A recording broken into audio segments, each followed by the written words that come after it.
миру для України, справедливому миру.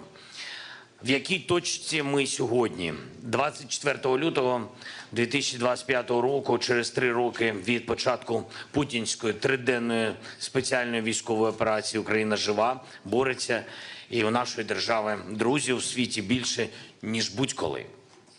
Ніхто у світі не вірить російській брехні про нашу державу, наших людей. І навіть ті, хто, на жаль, став спільником Росії у війні, хто бреше разом з нею, усі вони розуміють, кого і в чому вони підтримують. Вони можуть зробити різні кроки, вони можуть заробити якісь гроші на своїх відносинах з Росією зараз, але ніколи не здобудуть повагу. І наша повага зараз українців, українок, також мільйонів людей в всьому світі, наша повага усім вам. І таким лідерам і народам, як ваші, які з нами від початку, які допомогли врятувати тисячі життів, які допомагають нам захищати наше небо та зберігати позиції на фронті, які розбудовують разом з нами виробництво зброї, щоб наповнити і наші, і свої арсенали, які прихистили українців, коли це було так потрібно, які не мовчать, а коли світ повинен чути, що відбувається, і які ми це дуже цінуємо, підтримують сильну дипломатію заради миру. Дорогі друзі, цей рік повинен стати роком початку реального надійного миру. Путін не подарує нам цей мир, не віддасть його в обмін на щось. Ми маємо здобути мир силою, мудрістю і єдністю, нашою з вами співпрацею. Про мир неможливо просто оголосити за 1 годину, неможливо оголосити за 1 день сьогодні, завтра, післязавтра. На жаль, така реальність. І якщо хтось спробує це зробити, і саме так, без будь-якої опори, це не спрацює, без будь-яких гарантій безпеки це не спрацює. Надійний і тривалий мир – це значно більше, ніж тиша на фронті. Ми пам'ятаємо, що з 2014 року, саме з 2014-го, більше 25 разів Росія порушила режим припинення вогню. До речі, коли генерал Келох був в Україні, я передав йому і передав президенту Сполучених Штатів Америки документ з переліком всіх сізфаєрів, з конкретними датами, які Росія зламала. Тому мир може бути наслідком зваженої дипломатії та абсолютно чітких гарантій безпеки. Перше, війна триває проти України, і тому Україна має бути за столом перемовин. Разом з Європою. Стратегічною мішенью Росії є саме Європа. Європейський спосіб життя, а отже її безпека та доля Європи не може визначатися без Європи. Україна, Європа разом з Америкою. Ми маємо бути за столом перемовин навпроти Росії, щоб необхідність миру не була знов заговорена обіцянками про нормалізацію, перезагрузку чи замирення. Друге, завершення війни має починатися з кроків, що відновлюють довіру до самої ситуації, бо довіри до Росії немає. І треба ситуація, в якій говорять про завершення війни, реальна ситуація. І зараз таким кроком може стати звільнення полонених. Саме тисяч людей, які утримуються в Росії. І частина з них не тільки з 22-го року, а значно раніше, ще з 14-го року. Росія повинна відпустити українців. Україна готова до обміну всіх на всіх, і це справедливий варіант. Третє, Україна і багато хто у світі стверджує, що НАТО зараз є найбільш простим, дешевим, надійним способом гарантувати спокій та мир в Європі. І це дійсно так. Це вже готова і ефективна система гарантій безпеки, яка працює десятиліттями та яка не допустила розпалення війни навіть там, де є кордон між НАТО і Росією.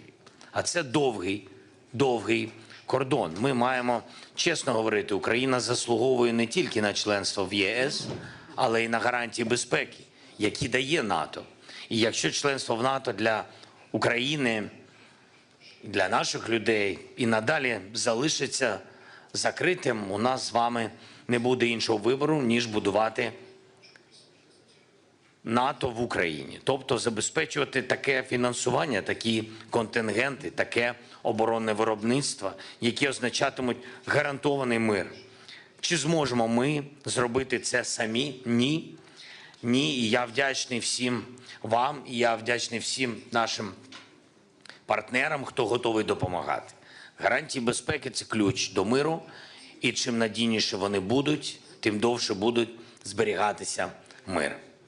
Четверте, у нас вже 28 двосторонніх безпекових угод з партнерами і майже з усіма, хто бере участь в сьогоднішній зустрічі. І це дуже чіткі зобов'язання, які роблять сильнішою Україну і ваші країни. Це оборонні, фінансові, політичні речі, які працюють передусім на нерозширення цієї війни. І нам потрібно збільшувати те, про що ми домовились з вами на двосторонній основі.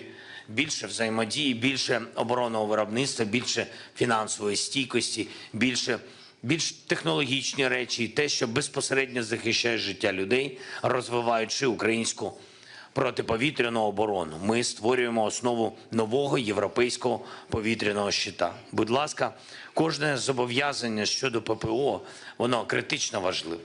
І на основі цього початкового фундаменту ми разом маємо створити дієву, достатньо для безпеки систему гарантій, для справедливого тривалого миру для України та всієї Європи. І п'яте, ми всі бачимо, яка турбулентність почалась в глобальній політиці. Але будь-які проблеми – це можливості. Збереження свободи в Європі прямо залежить від здатності нас, усієї Європи, стати щонайменше в безпеці незалежними. І ніколи Європа не може дозволити собі відставати в глобальній технологічній конкуренції. Зараз, на жаль, є моменти, фіксується таке відставання. І тільки у єдності, саме як об'єднаний континент, ми можемо це відставання виправити. Не хтось один саме для себе, а європейці разом для Європи, для всього світу.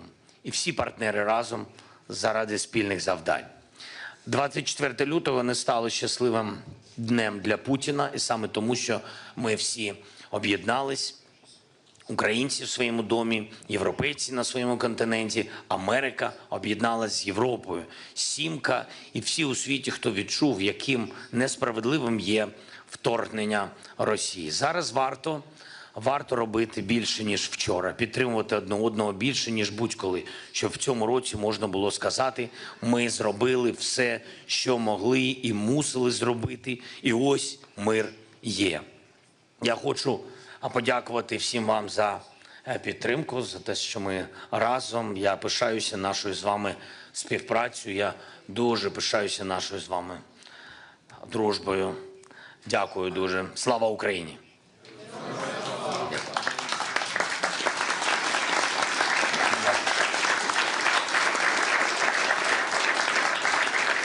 Пані та панове, модератор заходу. Президенте, шановні лідери, шановні учасники, для нас сьогодні велика честь вітати вас в Києві, столиці країни, яка воює в особливий день, треті роковини повномасштабного російського вторгнення на саміті «Підтримуй Україну». Російська агресія почалась понад 11 років тому, і цілі Росії залишаються незмінними. І ви були з нами від перших секунд повномасштабного вторгнення. Ми це дуже цінуємо і ніколи не забудемо. Наші рішення визначають, в якому світі житимуть наші діти. Українські воїни мужньо відстоюють наші спільні інтереси та цінності на полі бою. І ми вдячні нашим надійним союзникам. Ваша підтримка є фундаментально важливою для продовження цієї боротьби. Тепер хотів би надати слово нашим шановним гостям. І для мене велика честь запросити виступити його високоповажність пана Гітанаса Наусєду, президента Литовської Республіки. Литва є одним із трьох найближчих балтійських друзів, які об'єдналися у боротьбі за свободу та безпеку від російського тероризму. Будь ласка, пане президенте. Дякую, пане Володимире. Друзі, третя річниця цієї кровавої війни не принесла якогось полегшення в Україні. І останні події, вони приносять лише занепокоєння, аніж чіткість. Втім, ми не маємо розчаровуватися. Це не конструктивний спосіб, як можна діяти у подібній ситуації. Саме тому я приїхав сьогодні сюди для того, щоб сказати, що ми маємо залишатися об'єднаними, підтримувати Україну ще більше, ніж раніше. Я впевнений і знаю, що всі ми сьогодні зібрали для того, щоб підтвердити нашу потужну рішучість дотримуватися принципів статуту Організації Об'єднаних Націй. Я хотів би викласти свої пропозиції для всіх лідерів країн, які підтримують Україну.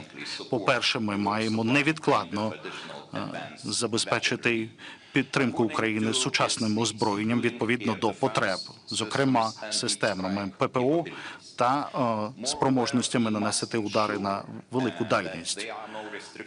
Крім того, маємо переконатися, що немає жодних обмежень на застосування цієї зброї. Литва забезпечить додаткові системи ППО, як ми домовлялися. Далі ми повинні інвестувати у військову промисловість і військово-промисловий комплекс України, і ми маємо робити більше. Ми маємо забезпечувати спільне виробництво з Україною, адже технологічний потенціал України є надзвичайно великим, і це зможе надати додаткову можливість і військові спроможності, зокрема у сфері подальшого збільшення військового виробництва. Ми маємо розширити програми підготовки для Збройних сил України. Ми маємо посилити їх військову готовність, бойову ефективність та подальші інтеграції з силами НАТО. Ми маємо провести також ці навчання і на території України. Четверте, сьогодні разом з нашими північними та балтійськими друзями ми будемо надавати як військову техніку, так і навчання для підрозділів рівня бригада. П'яте, ми повинні забезпечити подальше забезпечення військових потреб України, і ми будемо надавати 0,25% ВВП на військову підтримку України. Ми зараз робимо ще більше. Зараз настав час лідерства. Ми, європейці, маємо взяти нашу відповідальність без жодної затримки, адже безпека Європи залежить від безпеки України. Саме тому дозвольте нам прискорити вступ України до Європейського Союзу. Я пропоную дату 1 січня 2030 року. І відкриття перших переговорів, першого кластеру можна зробити вже протягом кількох тижнів. Давайте зробимо шлях України до єС невідворотнім. І наостанок я хотів би зазначити, що Україна потребує справжні гарантії безпеки. Членство в НАТО – це найкращий, найбільш ефективний і довгостроковий, і, я впевнений, найбільш дешевий варіант. Цей варіант повинен залишатися на столі для того, щоб посилити переговорну позицію України. Дякую. Пане президенте, дуже дякуємо за ваш виступ. Тепер я запрошую до слова його високоповажність пана президента Анджея Дуду, президента Республіки Польща. Польща є незмінним партнером і оплотом, коли йдеться про підтримку української боротьби. Ми ніколи не забудемо принципову позицію Польщі у 2022 році і весь час після. Прошу. Пане президенте Володимире, ваші високоповажності, президенти, прем'єр-міністри, наші друзі з України, сьогоднішня подія має надзвичайно важливе значення, оскільки вона відбувається у вільному і гордому Києву. Путін хотів захопити Україну за 3 дні, але не зміг це зробити навіть за 3 роки і ніколи не зможе. Це справжня міра рішучості, віри у незалежність українського народу та свободу. Пані та панове, Польща буде продовжувати вести послідовну політику по відношенню до України. Польща допомагала Україні. Ми були першою, хто визнав незалежність України в 91-му році. Ми вас підтримували під час помаранчевої революції. Ми допомагали Україні, коли президент Лех Качинський попереджав світ про можливе вторгнення Росії в 2008 році, коли російські танки йшли на Тбілісі. Я особисто відвідував Київ разом з президентом Науседою 23 лютого 2022 року. Буквально за кілька годин до початку повномасштабної агресії Росії для того, щоб висловити солідарність з Україною і для того, щоб продемонструвати польську допомогу у складні часи. Саме тому я хочу вас запевнити, що ви завжди можете розраховувати на Польщу і що ми ніколи не полишимо демократичну та незалежну Україну. І ми також продовжуватимемо послідовну політику по відношенню до Росії. Ми завжди попереджали про справжні наміри Кремля. Більше того, ми є серед тих країн, які відчули дух російського імперіалізму, і ми попереджали світ роками, до чого це зможе призвести. Більше того, ми попереджали Європу про збільшення залежності від енергоносіїв з Росії, бо ми чудово знали, що це лише ще один тип зброї, яка використовується Москвою. На жаль, ми виявилися правими. І хоча наш голос не був почутим, але цей свіжий досвід і пам'ятаючи про нашу спільну історію, ми в Польщі будемо продовжувати послідовно дотримуватися нашого підходу до Сполучених Штатів.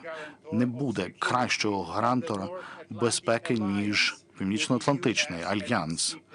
І з Сполученими Штатами як одного з цих ключових членів. Саме тому протягом свого перебування на посаді я постійно висловлювався за підвищення присутності Сполучених Штатів в Польщі та в Європі.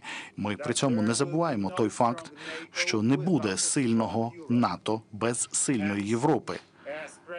Таким чином, як президент Польщі, я пропонував минулого року підвищити витрати на оборону принаймні до 3% ВВП усіма країнами-членами НАТО. В Польщі ми вже витрачаємо майже 5% ВВП, оскільки ми знаємо, наскільки важливою це є для нас, для нашої безпеки і для нашого регіону Європи. Лише військово потужна Європа може надати допомогу Україні і надати надійні безпекові гарантії. Пані та панове, в цей день, коли ми згадуємо про повномасштабне вторгнення Росії до України, я хочу наголосити, що всі ми тут хочемо миру. Але той мир, який ми намагаємося отримати, має бути справедливим, довготривалим і має основуватися на гарантіях безпеки. Більше того, Україна має бути представлена від самого початку офіційних переговорів. В іншому випадку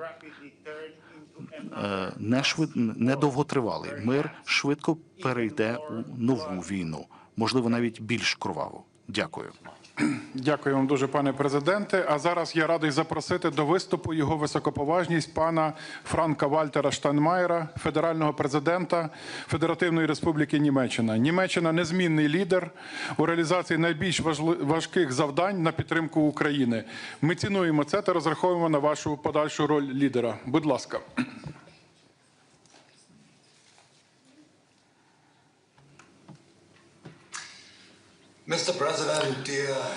Пане президенте Володимире, пані та панове, дозвольте мені проголосити основний меседж від самого початку, тому що дуже важливо сказати, що моя країна,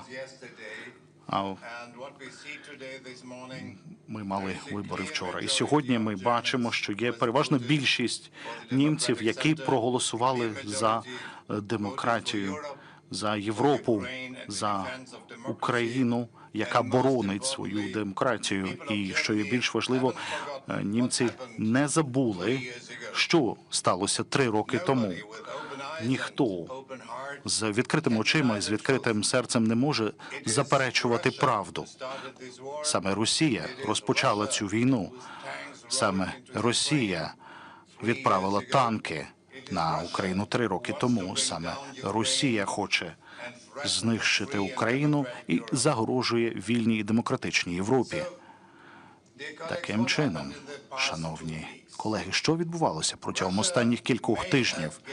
Росія, можливо, отримала якусь можливість щось передати Білому домі, але легітимності вона при цьому не отримувала. Нічого з того, що вона робила протиправного, не стало відповідним до закону.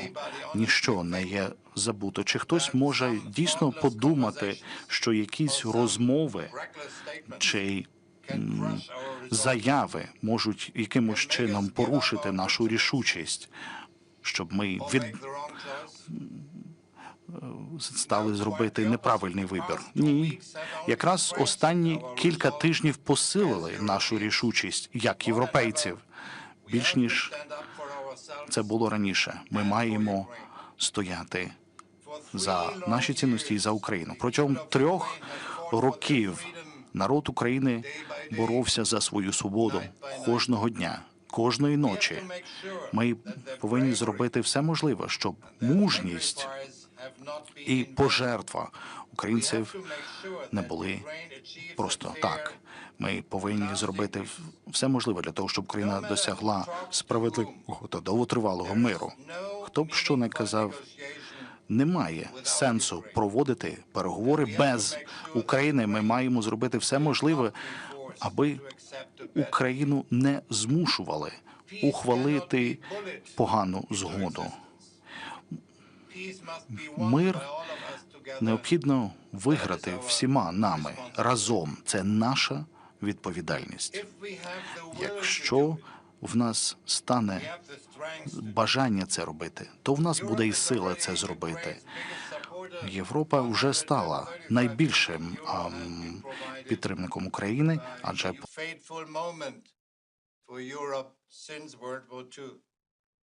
the people of Ukraine and the people of Europe expect us to uphold Ukraine's freedom and the security of Europe.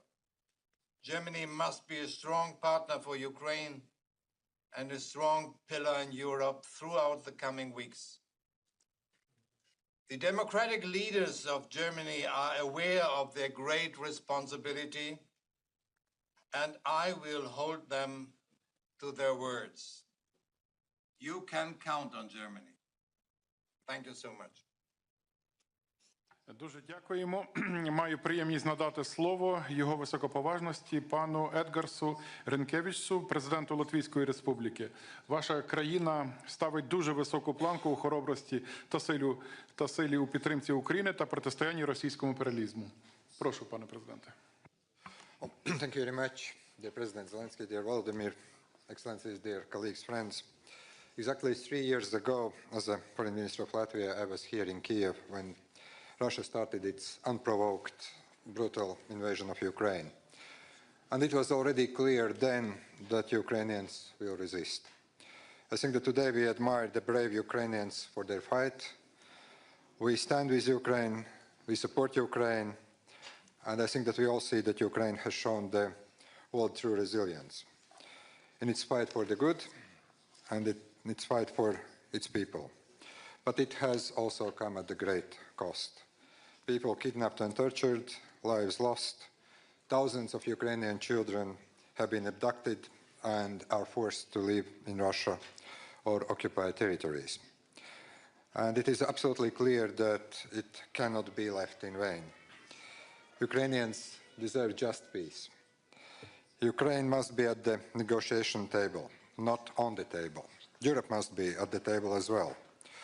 As you said yesterday, dear Volodymyr, this is our table. And we must ensure that Ukraine is strong and independent. Russia is contained and deterred. Borders are not changed by force. Europe takes full responsibility for its security by investing in its own defense. Ukraine, Europe, and the United States work together to achieve durable peace. Europe is more powerful, as some critics may say, but what we need is a strong will. Today is a pivotal moment for the world and Europe. Europe must be brave like Ukraine and use Russian frozen assets for Ukraine. Europe must be brave to make fast decisions on budget deficit rules to finance security and defense. And Europe must be brave to mobilize our resources and ensure that Ukraine gets everything it needs on the battlefield and beyond. Latvia, with Nordic Baltic countries, have been among the strongest supporters of Ukraine, and we will remain so. As President Nausėda just said, the Nordic Baltic countries are pledging to support Ukraine by providing equipment and training for a scalable brigade-sized unit. My own country devotes 0.25% of GDP to Ukraine's military aid. We will continue to do that. Dear colleagues, to be strong like Ukraine, it is time to step up our efforts in defense and deterrence, boost defense industry. We need weapons now and not in 10 years, for both Ukraine and also for ourselves.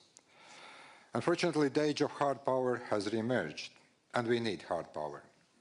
Europe must act now. Latvia has made the decision to invest 4% of GDP in defense, with the aim to reach 5% in the near future. And I think that the new norm for NATO and Europe is 3.5% of GDP. Ladies and gentlemen, we all want just and lasting peace for Ukraine. In order to achieve this goal, we need the United States, its commitment and goodwill. Equally, we need to step up European responsibility and effort. And we are at the opening of this process. Search for the best solution is not an easy one. And I believe that Ukraine, Europe, the United States can and should work to achieve this goal. We sometimes have disagreements, we sometimes have harsh rhetoric, but it is important that we all search for solutions. If we try hard, we definitely are going to succeed. Slava Ukraini! Дуже дякуємо, пане президенте. В Україні лунає повітряна тривога. Ми пам'ятаємо, що ми зараз живемо у час, військовий час, тому ще раз хотів це нагадати. І прошу взяти слово його високоповажність пана Петра Павла, президента Чеської Республіки. Чеська підтримка надзвичайно важлива. Ми цінуємо чеську артилерійську ініціативу, яка є успішною та інноваційним інструментом, який підтримує нашу боротьбу. Прошу, пане президенте. Thank you. Dear Volodymyr, dear colleagues, heads of states and governments, European Commission and European Council, it's great to see us all around the table, both physically and online, in support of Ukraine. For all of these 3 long years, when Russia is waging a full-scale war against Ukraine, I have no doubt that the ultimate goal of this aggression has always been to wipe Ukraine as we know it off the map. Yet the resilience of the Ukrainian people has proven to be unbreakable, and it deserves not only our admiration, but also our full respect.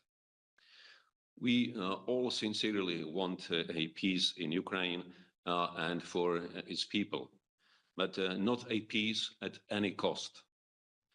A peace built on the humiliation of the victim, one that rewards Russia for its aggression, would not be a true peace. It would be a betrayal. We Czechs know all too well what such a betrayal feels like, having experienced it with the 1938 Munich Agreement. Any deal must be negotiated and accepted by Ukraine. It is obvious that every negotiation must begin with a clear recognition who is the aggressor and who is the victim. No room for ambiguity here. Volodymyr, you were democratically elected by the Ukrainian people, and your legitimacy remains unquestionable. As Ukraine is fighting every day for its survival, this is neither the moment nor it is practical or just to weaken leadership, but rather to ensure stability and resilience. And you, Volodymyr, are a symbol of this resilience. It is our collective duty to help Ukraine resist and prevail in this war. Without peace in Ukraine, there can be no lasting peace in Europe. We need to get ourselves together and to act now. Deterring Russia is the only way forward. Today, I would like to stress 5 points. First, we must collectively continue helping Ukraine build up its own robust defense capabilities. And Czech companies are already contributing and will do its part in the future as well. Second, it is crucial to continue with military supplies to Ukraine. In this regard, the ammunition initiative and all other similar initiatives have proven effective. Third, I fully support the idea of a joint EU loan by providing arms to Ukraine and for further macroeconomic and further macroeconomic aid. Fourth, the process of Ukrainian accession to the EU and incorporating Ukraine into the European single market must accelerate. And fifth, we must ensure that Ukraine is in the strongest possible position for negotiation with the ultimate goal of a future NATO membership. Too much is at stake. Either we allow our sovereignty to erode piece by piece and fade into irrelevance, or we manage to step up and never to be sidelined again. Dear colleagues, I'm confident that Europe is stronger and more capable than we often realize. Dear Volodymyr, let me reaffirm that Czechia will continue supporting your country by all necessary means. We will stand with Ukraine. Slava Ukraine. Дуже дякую.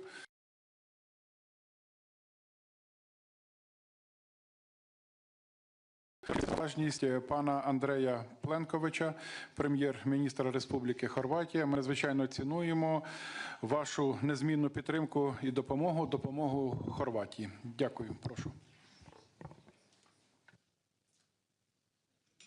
Thank you very much, Andriy. Dear President Zelensky, dear colleagues, both in Kyiv and in the capitals. First of all, let me greet you and extend once again Croatia's and my personal support and respect for Ukrainian people, Ukrainian soldiers, for Ukrainian leadership, and especially you, President, for having endured for the last 3 years the brutal Russian aggression and the invasion on your country, which is a repetition of more than 10 years ago. Ukrainians have shown incredible resilience. They have shown heroism. They have shown strong desire to defend its freedom, its territory, its land. But you have also demonstrated a strong message to the rest of the world that the violation of international law and the international order and the values that we all share and that the world has been functioning on over the past 8 decades is something that Ukrainians respect and want to live with. Croatia has been not only a historical friend of Ukraine and the Ukrainians, but one of those countries who has 30 years ago found itself in a similar situation, facing a stronger adversary, facing aggression, and facing occupation of its territories. How did we prevail and how did we overcome? It took us time to gain strength and to reach the balance of power, and even to use the potential of, at the time, Croatian military and Croatian police to regain back our territories.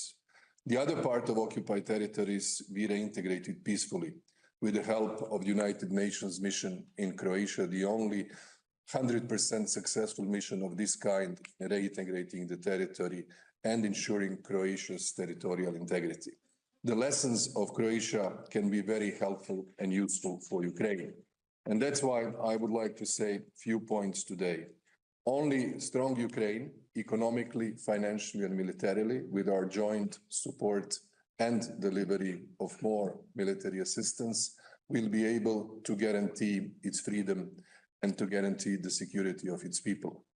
Second point is that the peace efforts which are currently on the table should be leading to a just, comprehensive peace that will not violate the principles of international law, and that is your sovereignty and your territorial integrity. Peace should not be seen in the wider political and mediatic space as an opportunity to comment that it was a forced capitulation of Ukraine. Peace should not be seen as an opportunity to leave the political space to Russia to claim victory. Peace should not be seen as an opportunity to say that the Western allies and partners and friends of Ukraine have been led into the position that would be contrary to everything that we have been standing for over the past 3 years. Peace should be stopping the killing, but should immediately include the plan of the reintegration of your occupied territories. That is the just way to continue. That should be the way where the European Union should voice and articulate its strong stance. Slava Ukraini, and thank you for being with you today, and thank you for Ukrainians for showing us the strength and the thrive for freedom. Дякуємо, шановний пане прем'єр-міністре. Мені зараз дуже приємно запросити до слова його високоповажність пана Олександра Стуба, президента Фінляндської Республіки. Підтримка Фінляндії є дуже цілеспрямованою та ефективною. Дякуємо вашій країні за послідовну і непохитну позицію. Ви добре знаєте, що означає жити поруч з Росією. Будь ласка. Thank you very much. Volodymyr, given that I'm sitting here next to you, this is more of a personal address than anything else. You see, I think we in Finland understand exactly what you're going through. We have 1,340 kilometers of border with Russia. In November 1939, Russia attacked us, completely unprovoked. We fought 2 existential wars against Russia. The first one was the Winter War. It lasted only 105 days, and we were able to hold the line. The second one was the War of Continuation, which lasted pretty much 1,100 days. And that's what you've been going through right now. And essentially, for me, this war is about the existence of nationhood in Ukraine. And that nationhood is based on a triangle. And that triangle is something that we thought would be respected ever since the end of World War II. And that is independence, sovereignty, and territorial integrity. Now, in World War II, Finland had to accept a peace with Stalin. And I'm sure we're going to have to accept a peace with Putin. But the peace that we accepted had only one out of the 3 statehood principles in it: independence. We were the only country bordering the Soviet Union that was able to retain our true independence. But we lost our sovereignty. You know, we couldn't decide the clubs we wanted to join. We were able to join the EU only when the Soviet Union collapsed in 1995. And we lost 10% of our territory, including the areas where my grandparents were born and where my father was born. Now, the only reason I'm saying this is that the support that you will see from the Finnish public, and I think from all around this table, is the support of identity and historical experience. Now, my big point is that there seems to be some misunderstanding about what is going on here. Russia obviously started this war, but remember that it started this acquisition of territory and spheres of interest already in 2008 by attacking Georgia, and then in 2014 by annexing the Crimean Peninsula. And then at the end of the day, we are now here to commemorate the 3rd anniversary of the beginning of the full-scale war, but the war has been going on for pretty much 11 years, ever since 2014. And a lot of people don't understand that this is not only about Ukraine, but this is also about Europe. This is also about the United States. This is also about international law. And at the end of the day, it's about the world order. So if we now allow Russia to do what it wants to do, in other words, stop the existence of a Ukrainian state, then it's not only Ukraine that has lost, it's Europe that's lost, it's the West that has lost, and also the United States that has lost. And for those who doubt about this, let me say one thing very clearly. You cannot trust Putin. You cannot make a deal with Putin because that means basically a deal also with China. I also say that for those who doubt, the only way in which Ukraine is going to fully win this war is that we continue the support that we have given you from the beginning. And I also say that if Russia gets what it wants now, trust me, it's not going to stop with Ukraine. We know that Putin will continue because his mind is one of imperialism and spheres of interest. So self-evidently, Finland will continue to support Ukraine for as long as it takes. We're the 5th biggest donor, GDP per capita. Let me finish off, however, by saying that I think in the past 2 weeks, we've been sort of a little bit lost. A new American administration has come in, and we have heard conflicting messages. I believe that we need to take the initiative back. And by that I mean to say that there needs to be something concrete on the proposal, on the table. So let me propose today something that I've spoken with you about and with many around the table. It's not a peace plan, but it's a sketch of a process. And that process, in my mind, goes very simply in 3 phases. The first phase is before the actual ceasefire.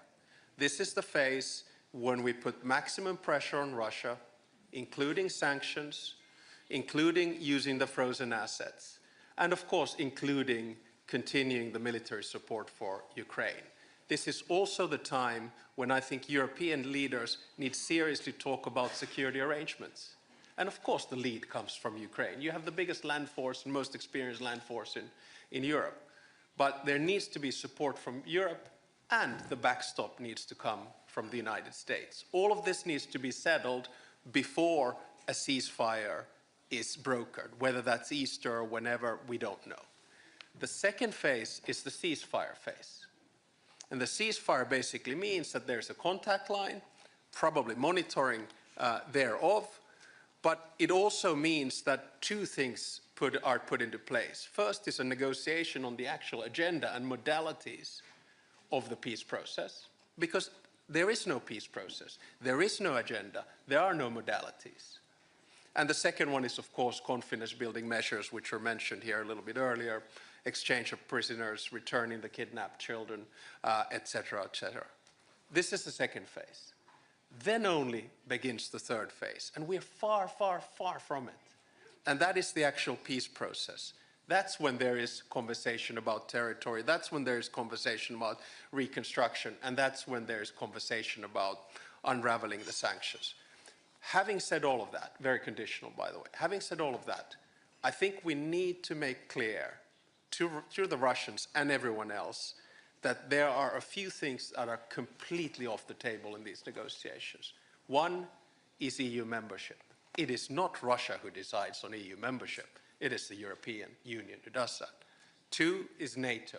It is not Russia that decides on NATO membership. It is the alliance itself. 3 is Ukrainian defense. It is not Russia that decides on what Ukraine has by its border, when, where, and how. And 4, European security arrangements or order. It's not Russia that decides on that. We already have a European security order and should stick to it.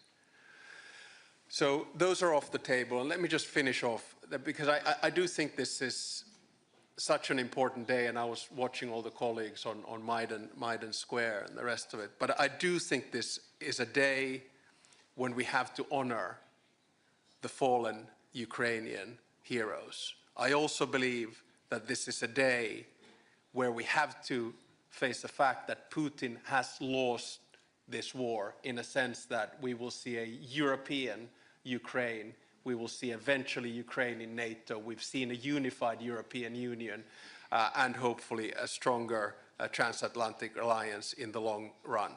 And on a day like this, I think it's time to pave the way for a plan for Ukrainian victory. Slava Ukraini.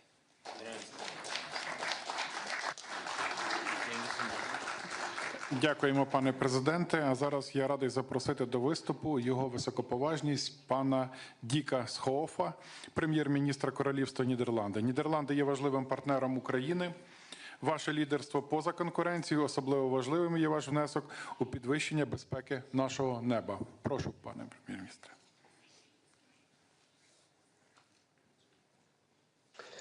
Thank you. Mr. President, dear Volodymyr, colleagues, ladies and gentlemen.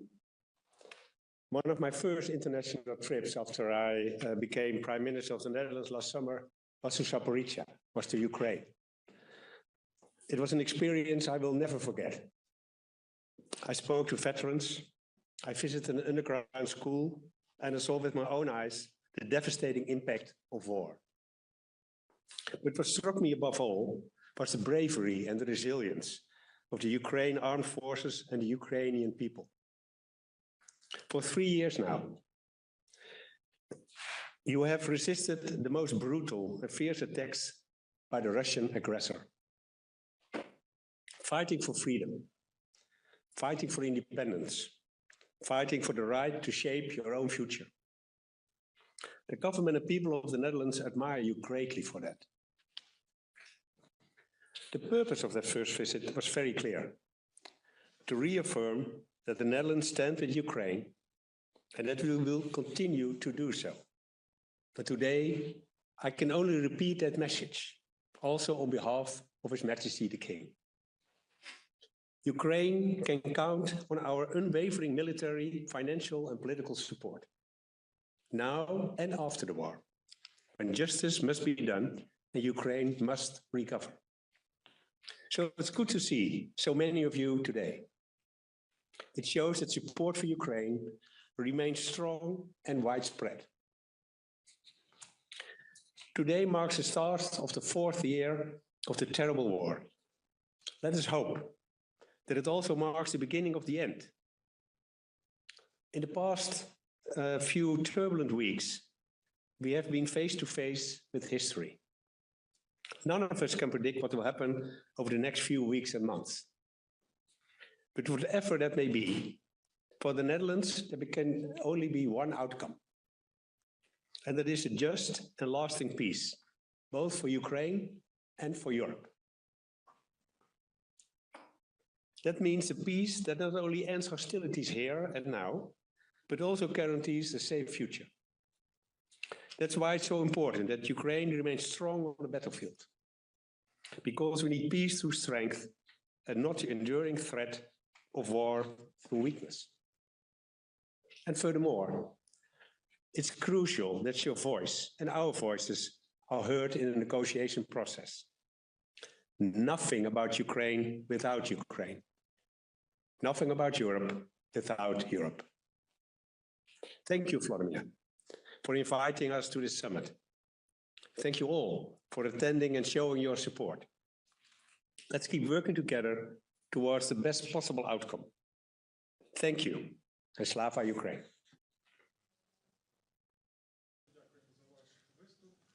І мені дуже приємно запросити до слова його високоповажність пана Джастіна Трюдо, прем'єр-міністра Канади. Канада займає особливе місце в серцях українців. Позиція Канади в групі G7 з початку повномасштабного вторгнення і, зокрема, у 2025 році під час канадського головування має важливе значення для успіху нашої боротьби. Прошу, пане прем'єр-міністре. Bonjour, mes chers amis. Good morning, everyone. Thank you to my fellow leaders for your timely and salient remarks. And above all, thank you, Volodymyr, for hosting today's summit and for your courageous leadership as the duly elected democratic leader of this great nation. Since the start of Russia's full-scale illegal war of aggression 3 years ago, you've shown remarkable personal bravery, resilience, and resolve, a defiant spirit, mirrored by the unbreakable Ukrainian people, you continue to inspire me and tens of millions of my fellow citizens back home in Canada.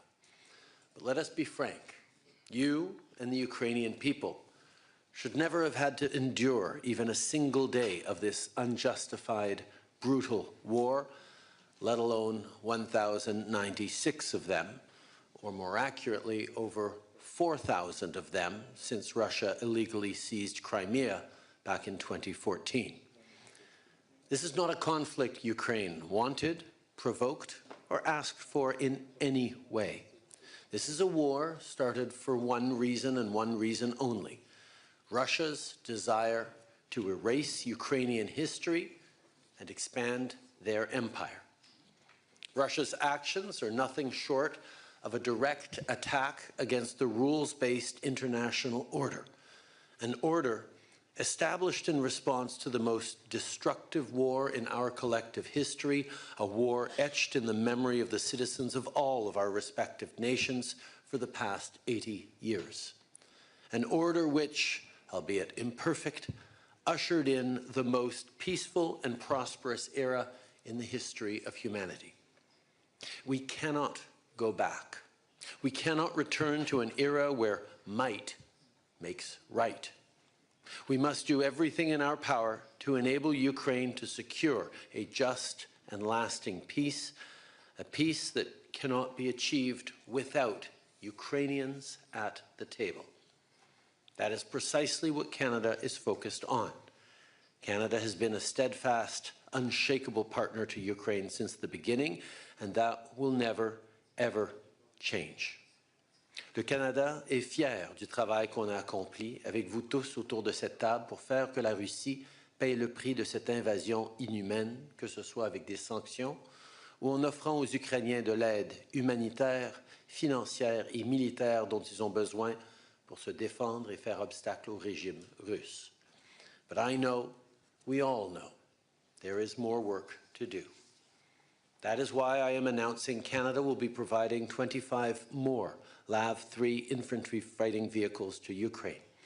We will be delivering 2 armored combat support vehicles which Ukrainian forces will be trained on shortly in Germany. Landing systems for F-16s were delivered just 2 months ago, and 4 F-16 flight simulators will be provided in the coming months. And that's on top of the millions of additional rounds of ammunition, components for drone cameras, and first aid kits. We're also dispersing the first installment of the $5 billion in assistance to Ukraine funded through revenues from frozen Russian assets, along with providing a grant to help Ukraine maintain its energy security in the wake of consistent, reckless attacks by Russia on Ukrainian energy infrastructure. Throughout all this, we need to keep in mind the size of the human cost of the Russian aggression for the past 3 years. Ukrainians who've lost their lives fighting courageously for their land, children taken from their families and homes and communities, which is a disgusting war crime, and violence subjected to prisoners of war taken by Russia. Implementing the Montreal Pledge to address the human costs of the war, a declaration made at the conference we co-hosted there last autumn with Norway and Ukraine, is more urgent than ever. We will continue to work with Ukrainian forces through Operation Unifier, which has already trained tens of thousands of Ukrainian soldiers. And once a just peace is secured, Canada stands at the ready to work with our partners around the world to provide Ukraine the security it needs for the peace to last, allowing it to recover, rebuild, and prosper. Regardless of the great distance separating our two countries, Canada knows this is a war that we cannot afford to ignore. I know the stakes. Canadians know the stakes. All of you around this table know the stakes. And most of all, Ukrainians know the stakes. This is a war of aggression on Ukraine's people, culture, identity, and very existence. but it's also a war on our way of life. It's a war on democracy, on the rule of law, on self-determination, a war on justice, and a war on truth. At this critical moment, I think of the words of the great Ukrainian poet, Taras Shevchenko, whose works have been echoed by millions of Ukrainians as a source of inspiration. You must fight on, you will triumph. God is helping, leading. At your back are justice, glory, and sacred freedom. That excerpt was proudly recited in Independence Square by Serhiy Nihoyan, the first martyr of the Revolution of Dignity, shortly before he was killed. And 11 years later, it continues to ring true. Ukrainians will triumph because Ukrainians are fighting for what is right. But they cannot and should not do it alone. It's up to all of us in this room and around the world to meet this moment as well. And we can't wait. The moment to stop this war of aggression, the moment to defend democracy, the moment to stand for our shared values is now. So let us seize it. Merci beaucoup, mes amis. Slava Ukraini. Дякуємо, шановний пане прем'єр-міністре. А зараз я хотів би передати слово його високоповажності пану Реджепу Таїпу Ердогану, президенту Турецької Республіки. Туреччина залишається непохитним і впливовим прихильником українського суверенітету, територіальної цілісності. Ми це надзвичайно цінуємо. Değerli dostum, Sayın Zelenskiy, kıymetli Ukraynalılar, sevgili Kırım Türk'ü soydaşlarımız, saygıdeğer katılımcılar, sizlere en kalbi duygularımla, saygıyla selamlıyorum. Video mesaj yoluyla da olsa sizlere hitap etmekten memnuniyet duyuyorum. Savaşın 3. yılını doldurduğumuz bu acı günde ülke ve millet olarak dost Ukrayna halkının yanında olduğumuzu öncelikle ifade etmek istiyorum. Geçtiğimiz 3 sene zarfında topraklarını savunurken hayatlarını kaybeden Ukraynalılar için taziye dileklerimi iletiyor, yakınlarına başsağlığı diliyorum. Türkiye 2014 yılında Kırım'ın ilhakından bu yana uluslararası hukukun temel ilkeleri doğrultusunda Ukrayna'nın haklı davasına gereken desteği vermiştir. Bundan 3 sene önce çatışmalar başladığında savaşa karşı olduğumuzu nasıl ilan ettiysek, bugün de savaşın müzakereler vasıtasıyla sonlandırılması için her türlü gayreti göstermeye kararlıyız. Bunu yaparken Ukrayna'nın toprak bütünlüğü, egemenliği ve bağımsızlığına olan güçlü desteğimizi sürdürüyoruz. Savaş 4. yılına girerken diplomasiyi, diyaloğu ve müzakereleri temel alan yaklaşımların ivme kazandığını görmekteyiz. Bu sürecin çatışmaların sonlandırılmasının ve kalıcı barışın tesisinin başlangıcı olmasını umut ediyoruz. En başından beri savunduğumuz üzere adil ve kalıcı barışa giden yol ancak ve ancak savaşın her iki tarafının da eşit ve hakkaniyetli bir şekilde temsil edildiği bir denklemle açılabilir. Sayın Zelenskiy ile geçtiğimiz hafta Ankara'da Türkiye'nin bu önemli kavşakta sağlayabileceği katkıları ve müzakerelere ev sahipliği yapma istediğini de ele aldık. Şunu tüm samimiyetimle ifade etmek isterim. Gelecek sene savaşın değil, barışın yıl dönümünü idrak etmek için hepimize önemli sorumluluklar düşüyor. Türkiye olarak adil ve kalıcı barışın tesisi için tüm gücümüzle çalışmaya devam edeceğiz. Bu düşüncelerle 2025'in barışın inşa edileceği bir yıl olmasını canı gönülden temenni ediyorum.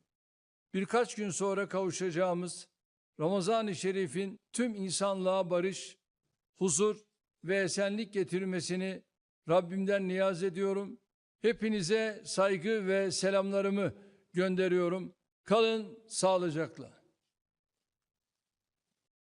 Дякуємо. І зараз я радий запросити до виступу її високоповажність пані Карін Келлер-Зутер, президента Швейцарської конфедерації. Швейцарія відіграла важливу роль у просуванні глобального бачення всеохоплюючого, справедливого та сталого миру для України та Європи. Будь ласка.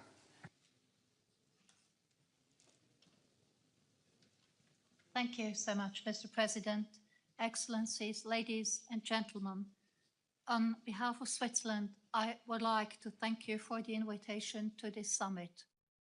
Let me start by expressing my heartfelt vicinity to the Ukrainian people who have endured another terrible year of suffering and war. For the last 3 years, Switzerland has been calling on Russia to immediately cease all hostilities and withdraw its troops from the territory of Ukraine. And we reiterate this call today. With the Ukraine Peace Summit last year in Switzerland, the goal was to lay the groundwork for peace talks and revitalize existing peace efforts. We remain steadfast in our support towards a just and lasting peace. It is clear to us that a durable solution can't be achieved without Ukraine. This war has global long-term effects. Therefore, we remain committed to working closely with our partners in Europe and beyond for a peaceful future for Ukraine and the entire continent. Ukraine has become one of the most heavily mined countries. This is not only a threat to lives, but also to food security in Ukraine and in the world. Last year, Switzerland hosted the Ukraine Mine Action Conference. More than 40 countries signed the Lausanne Call for Action, committing to concrete actions towards humanitarian demining in Ukraine. Switzerland also stands with Ukraine by providing humanitarian aid and supporting reconstruction. 2 weeks ago, the Swiss Federal Council approved a country program of 1.5 billion euro for Ukraine's recovery and reconstruction over the next 4 years. Switzerland has welcomed Ukrainian refugees, providing them with protection and support. Excellencies, in 2026, Switzerland will chair the OSCE. We will continue to work with all of you to contribute to peace and security in Europe.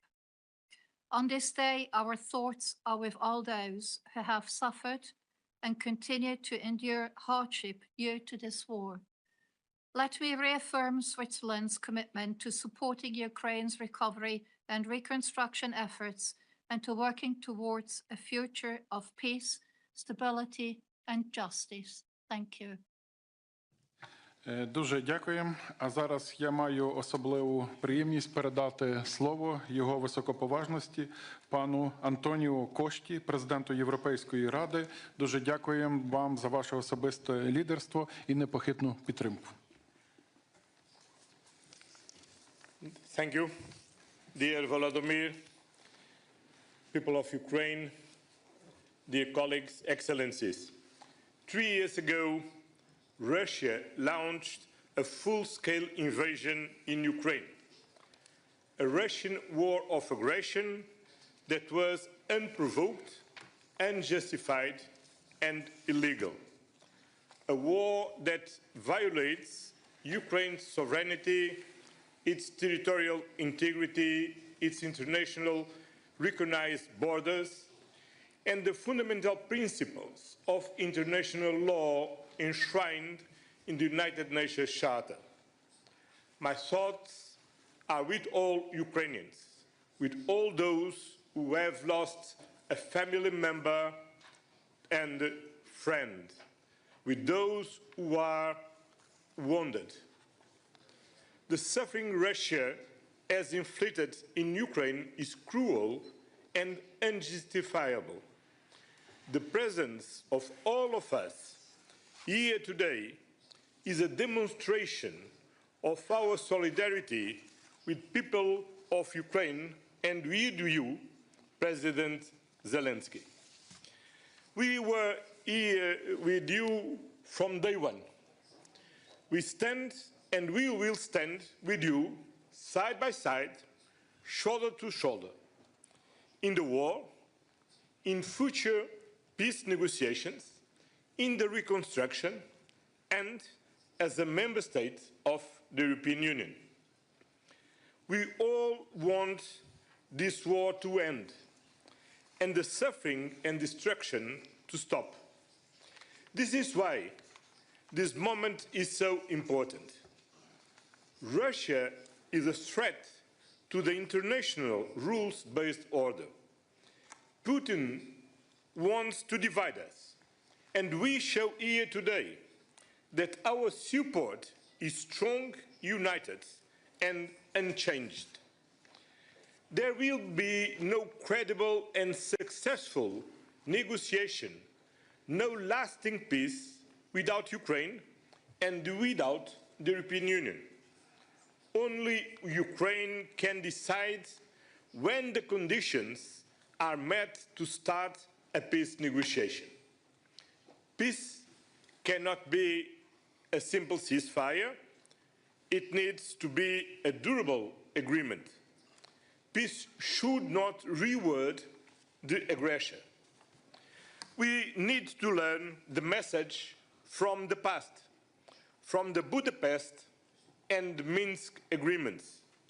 Only concrete and strong security guarantees will ensure a comprehensive, just and lasting peace in Ukraine and in Europe as a whole.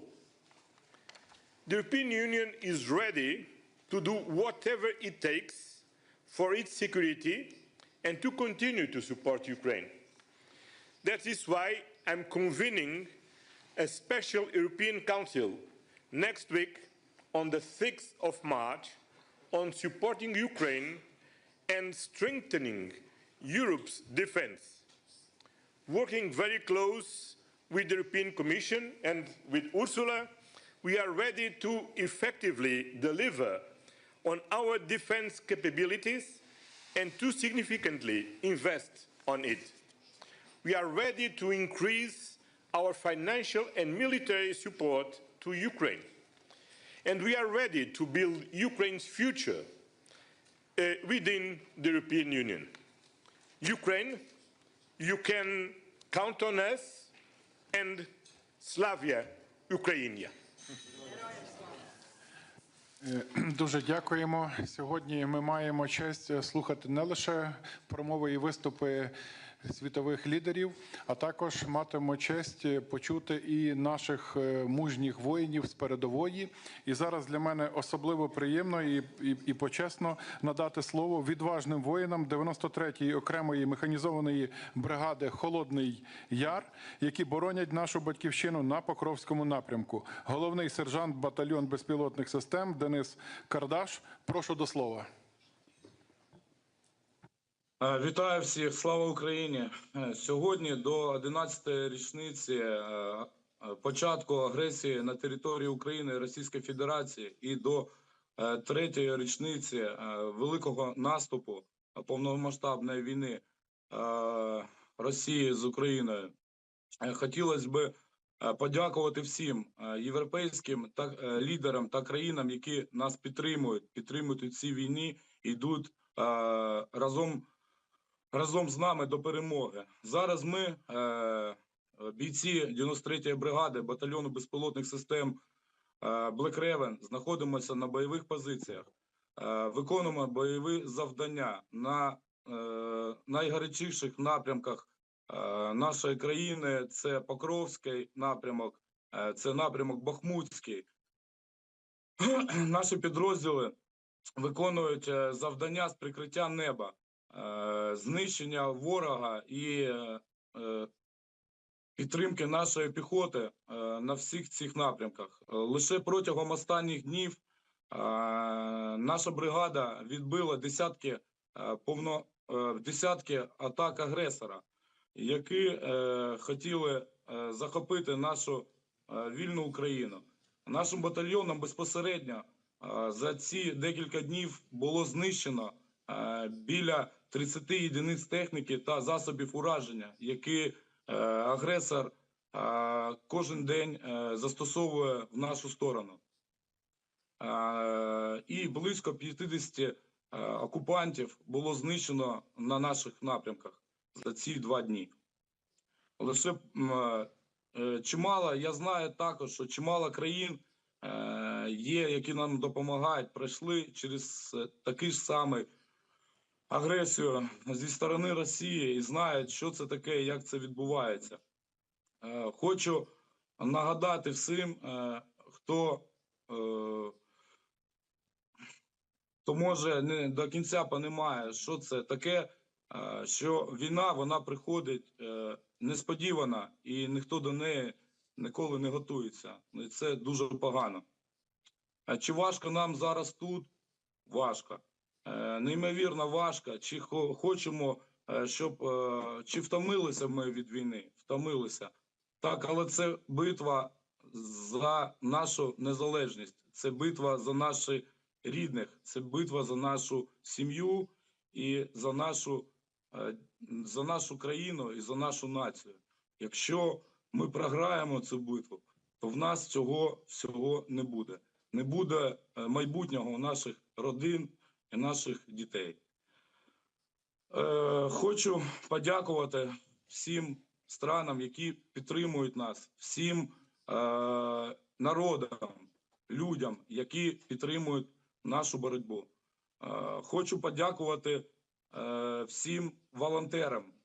Це українські волонтери, це наші люди, це волонтери інших стран, які допомагають сильно, допомагають і реагують дуже швидко, тому що війна йде кожен день і вона дуже жорстока. Хочу подякувати всім воїнам, які зараз захищають нашу країну. Це воїни, як українські, так і іностранні воїни, які приїхали допомогти нам стати вільними. Дякую всім. Слава Україні, слава нації і вічна пам'ять всім загиблим героям, які захищали нашу страну від російської агресії. Дякую.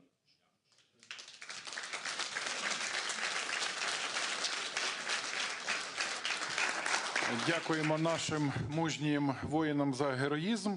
І зараз маю честь запросити до виступу його високоповажність пана Еді Раму, прем'єр-міністра Республіки Албанія. Цінуємо непохитну і дієву підтримку вашої країни і ваше лідерство. Дякуємо.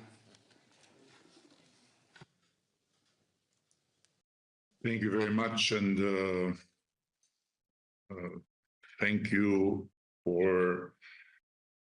especially including me and Albania here. I'm aware that I am the tallest of all of you, but I represent a country that is maybe irrelevant in this state when it comes to manpower and when it comes to military power and all this. I cannot but fully agree with everything that was said, and I don't want to waste anyone's time by repeating the fundamentals that all the friends and the colleagues around the table have underlined. However, I cannot prevent myself to raise a question because it seems to me, following the whole meeting, that nothing has happened. It seems to me that this meeting is like a registration of a meeting 3 months ago, or a year ago, or 2 years ago. But I'm not sure that is the case, and I think that something important has happened, as you all know. And the question is how Ukraine will be supported efficiently, and how much we can be, all of us. But again, I apologize because I know that Here it's about EU first, it's about other big countries and not about Albania, but how Europe as a continent can be efficient in protecting itself and in making the best out of something that is going on, a negotiation between Russia and the United States. And I'm not sure that just talking about increasing military support and increasing military spending, we get the whole point. But this is my humble opinion. Maybe I'm wrong. And what I just shared yesterday with Volodymyr in our conversation, I want to share with you that, in my understanding, Europe as a continent need to have a long trench of diplomacy, including Great Britain, of course, Turkey, European Union, by no doubt, and have a position. Have a position because I'm afraid that it will be unsustainable with the public opinions, especially in the western side of the continent, to continue and just say what we are saying here, but in the meantime, looking US and Russia striking a deal and Ukraine being cut out or being imposed something that may be totally unjust. So we have been for a long time in the American autopilot. Now the autopilot seemingly is off. Nobody knows for how long. And I believe that it's time to have a deeper reflection than just what we will do in terms of military support or military spending. Because it for sure is very necessary, but might not be enough.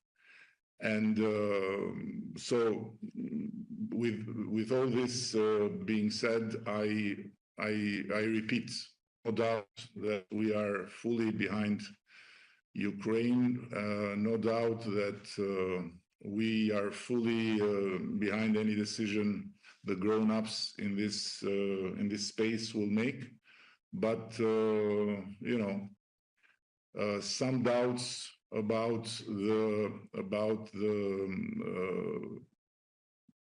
the fact that here we are talking just about half of the story and not of the other half, and we are dealing just about half of the problem, which is the military side, and not the other half, which is the politics and the diplomacy of it, has to be shared. And I apologize again.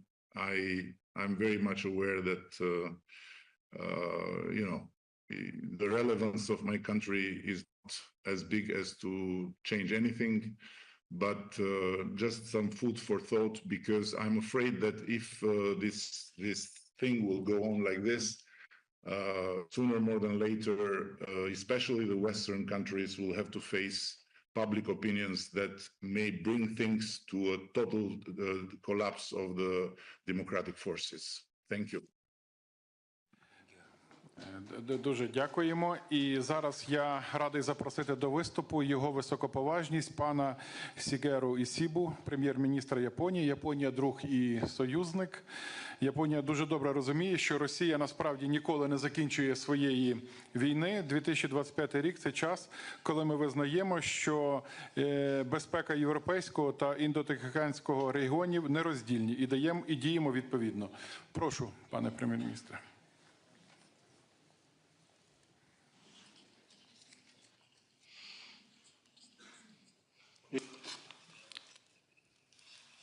I am Ishiba Shigeru, the Prime Minister of Japan.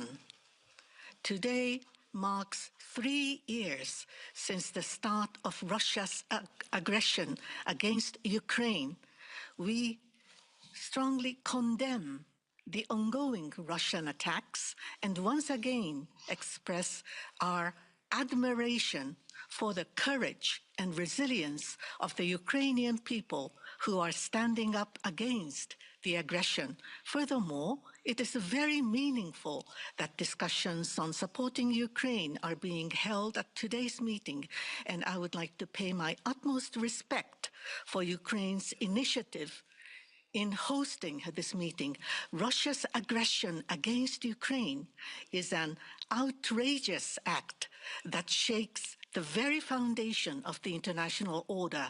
Such unilateral attempts to change the status quo by force must not be tolerated anywhere in the world. With this in mind, Japan has strongly provided support to Ukraine and has imposed sanctions on Russia since the beginning of the aggression. Currently, various diplomatic efforts are ongoing to achieve peace.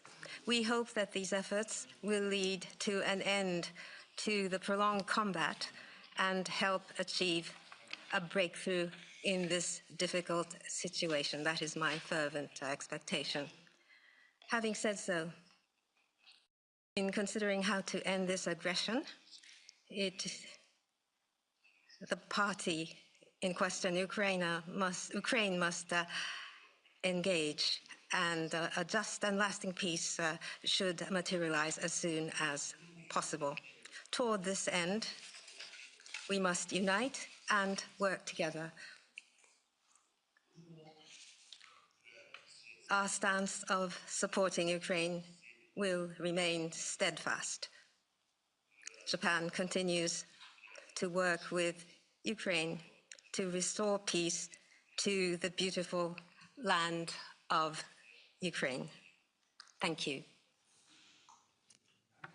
Дуже дякуємо. А зараз я з особливою приємністю запрошую до слова її високопані Урсулу фон дер Ляйен, її високоповажність, президентку Європейської комісії. Дякуємо за ваше особисте лідерство, за ваші одні з перших візитів в Україну і за демонстрацію справжньої підтримки і нашим людям, і нашій країні. Дякуємо.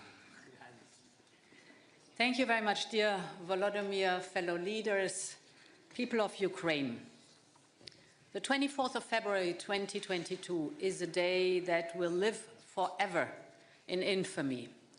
And today we join you in commemoration of the fallen hero of Ukraine and those who are still fighting at the front line, as we have just heard. A peaceful nation was invaded with no reason except Putin's imperial obsession. But we believe in a free and a sovereign Ukraine on the path towards the European Union, and we join you in shaping this future together. The war in Ukraine remains the most central and consequential crisis for Europe's future. Putin is trying harder than ever to win the war on the ground. His goal remains Ukraine's capitulation, and we know what could happen next, because it has already happened before. It is not only the destiny of Ukraine that is at stake, it is Europe's destiny that is at stake. So our first priority remains to empower Ukraine's resistance. And so far, the European Union and the member states have supported Ukraine to the tune of 135 billion euros. That is more than anybody else. Thanks to our Ukraine facility and the G7 loan, we have closed Ukraine's budgetary gap for the entire year of 2025. Now, in parallel, we must speed up the immediate delivery of weapons and ammunition, and this will be at the heart of our work in the coming weeks. Today, I'm here with the whole College of Commissioners of the European Commission to mark our wholeheartedly support for Ukraine. A free and sovereign Ukraine is not only in the European interest, but it is in the interest of the whole world, because the autocrats around the world are watching very carefully whether there's any impunity if you violate international borders or invade your neighbor, or if there is true deterrence. This is not only paramount for Europe, it is also important for Asia, for Africa, and for both sides of the Atlantic. An investment in Ukraine's sovereignty is an investment in the prevention of future wars. And there's more in for Europe and the world. Ukraine has a highly innovative and thriving defense industry. This should never fuel the arsenals of an aggressive power, but it should strengthen the resilience of a European Union with Ukraine as its member that is taking on more responsibility for its own security. Ukraine has a lively startup scene with a lot of experience in the rising sectors like artificial intelligence and drones. The can-do attitude and the entrepreneurial spirit of young and dynamic Ukrainian companies can provide important impulses to Europe's competitiveness. Dear Volodymyr, Europe is here to strengthen Ukraine in this critical moment. I can announce that a new 3.5 billion euro payment for Ukraine will arrive already in March. Second, as President Costa just has announced, there will be a special European Council, and I will present at this special European Council a comprehensive plan for defense investment, for scaling up our European arms production and defense capabilities, but also for investment in Ukraine's defense industry, scaling up your arms production, your defense capabilities. So this will be a plan for the European Union and for Ukraine. And then there's a third point I want to speak about. That is energy. For 3 years, Russia has sought to plunge Ukraine into darkness by relentlessly targeting the energy infrastructure. Therefore, the Commission has prepared an ambitious package on energy security. The aim is to ensure a resilient, a secure, competitive energy system for Ukraine. Together, we have managed during this winter already to provide 1.8 gigawatt. But now we will fully integrate Ukraine's and Moldova's electricity market in our own electricity market by the end of next year. And we will seize the full potential of Ukraine's vast gas storages, of which 80% are located closer to the EU member states. And this will generate income for Ukraine. And we will accelerate investment in Ukraine's renewable energy. All these efforts will result in greater energy security for both the European Union and Ukraine. Finally, no one wants more peace than the Ukrainian people. But they want a just and a lasting peace. And this only comes through strength. And this is why we strengthen your economy. This is why we increase the resilience of your energy sector. This is why we will continue training and equipping your troops. Think of the importance of artillery ammunition, for example. This is why we have to provide security guarantees backed by the United States. This is why today we are adopting the 16th package of sanctions. We will increase punitive sanctions against Russia until they demonstrate true willingness to achieve a lasting peace agreement. We stand by Ukraine for as long as it takes. I cannot wait for the moment, after having listened also to your soldier at the front line, till we start to reconstruct Ukraine again, Ukraine as a member of the European Union. Slava Ukraini. Thank you so much. Дуже дякуємо. А зараз маю честь надати слово її високоповажності пані Роберті Мецолі, президентці Європейського парламенту.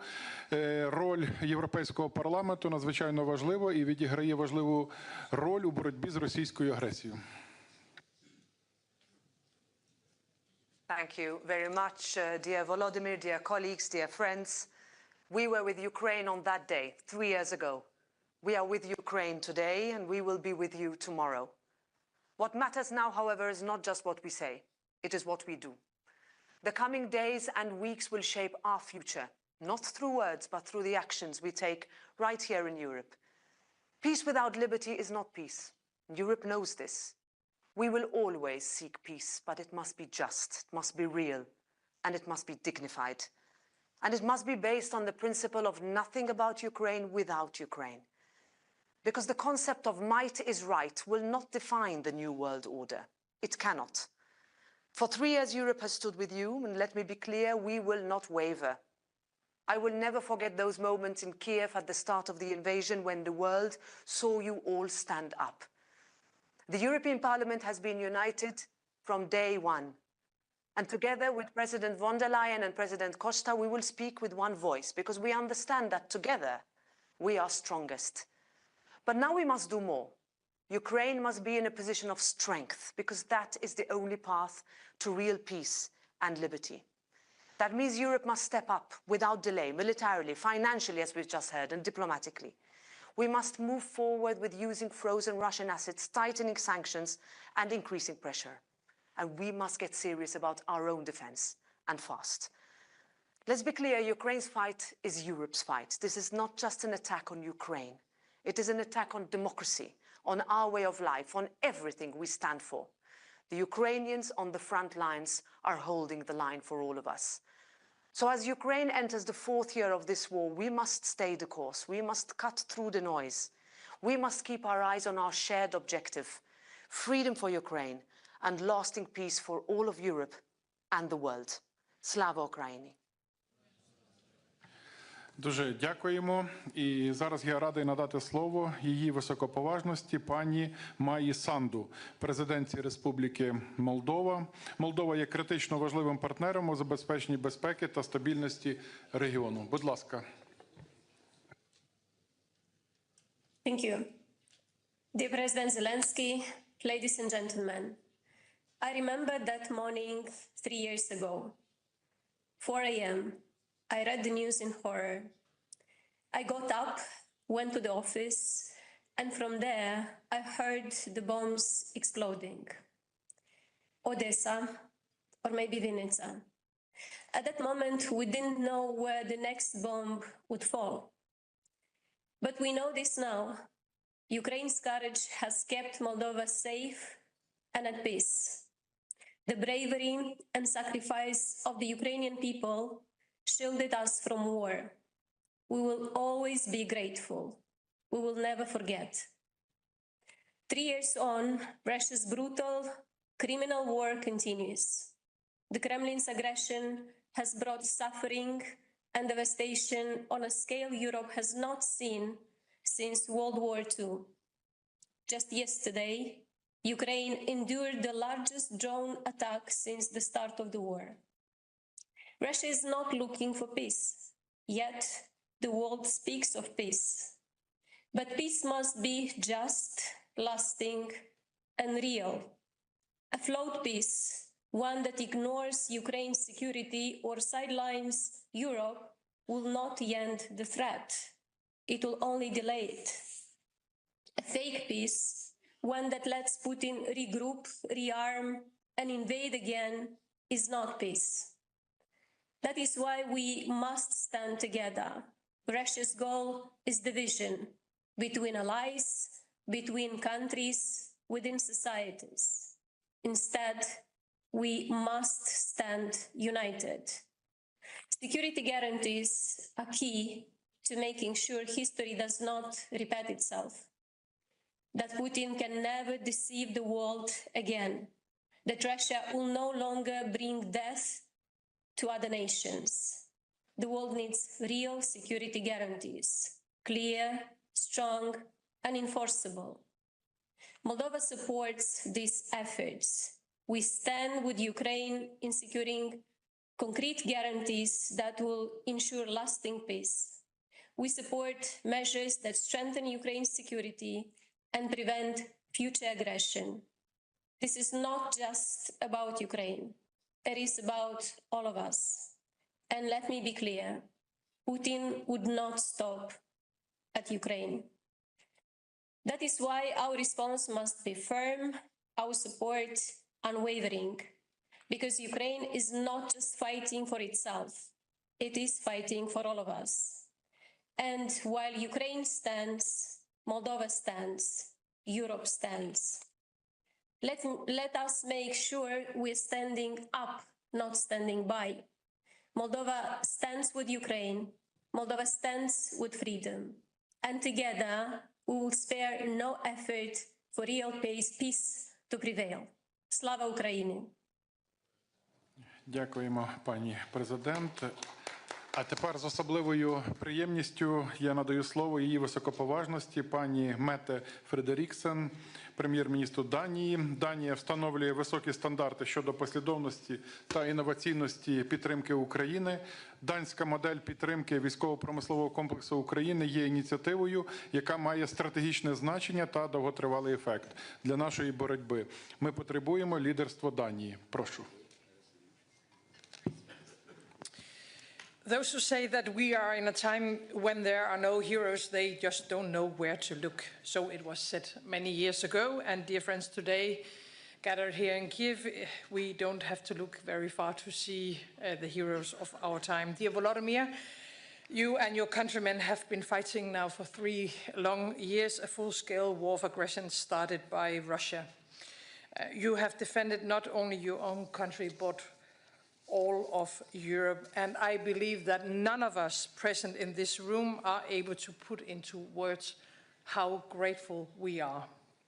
But then we can show it in action.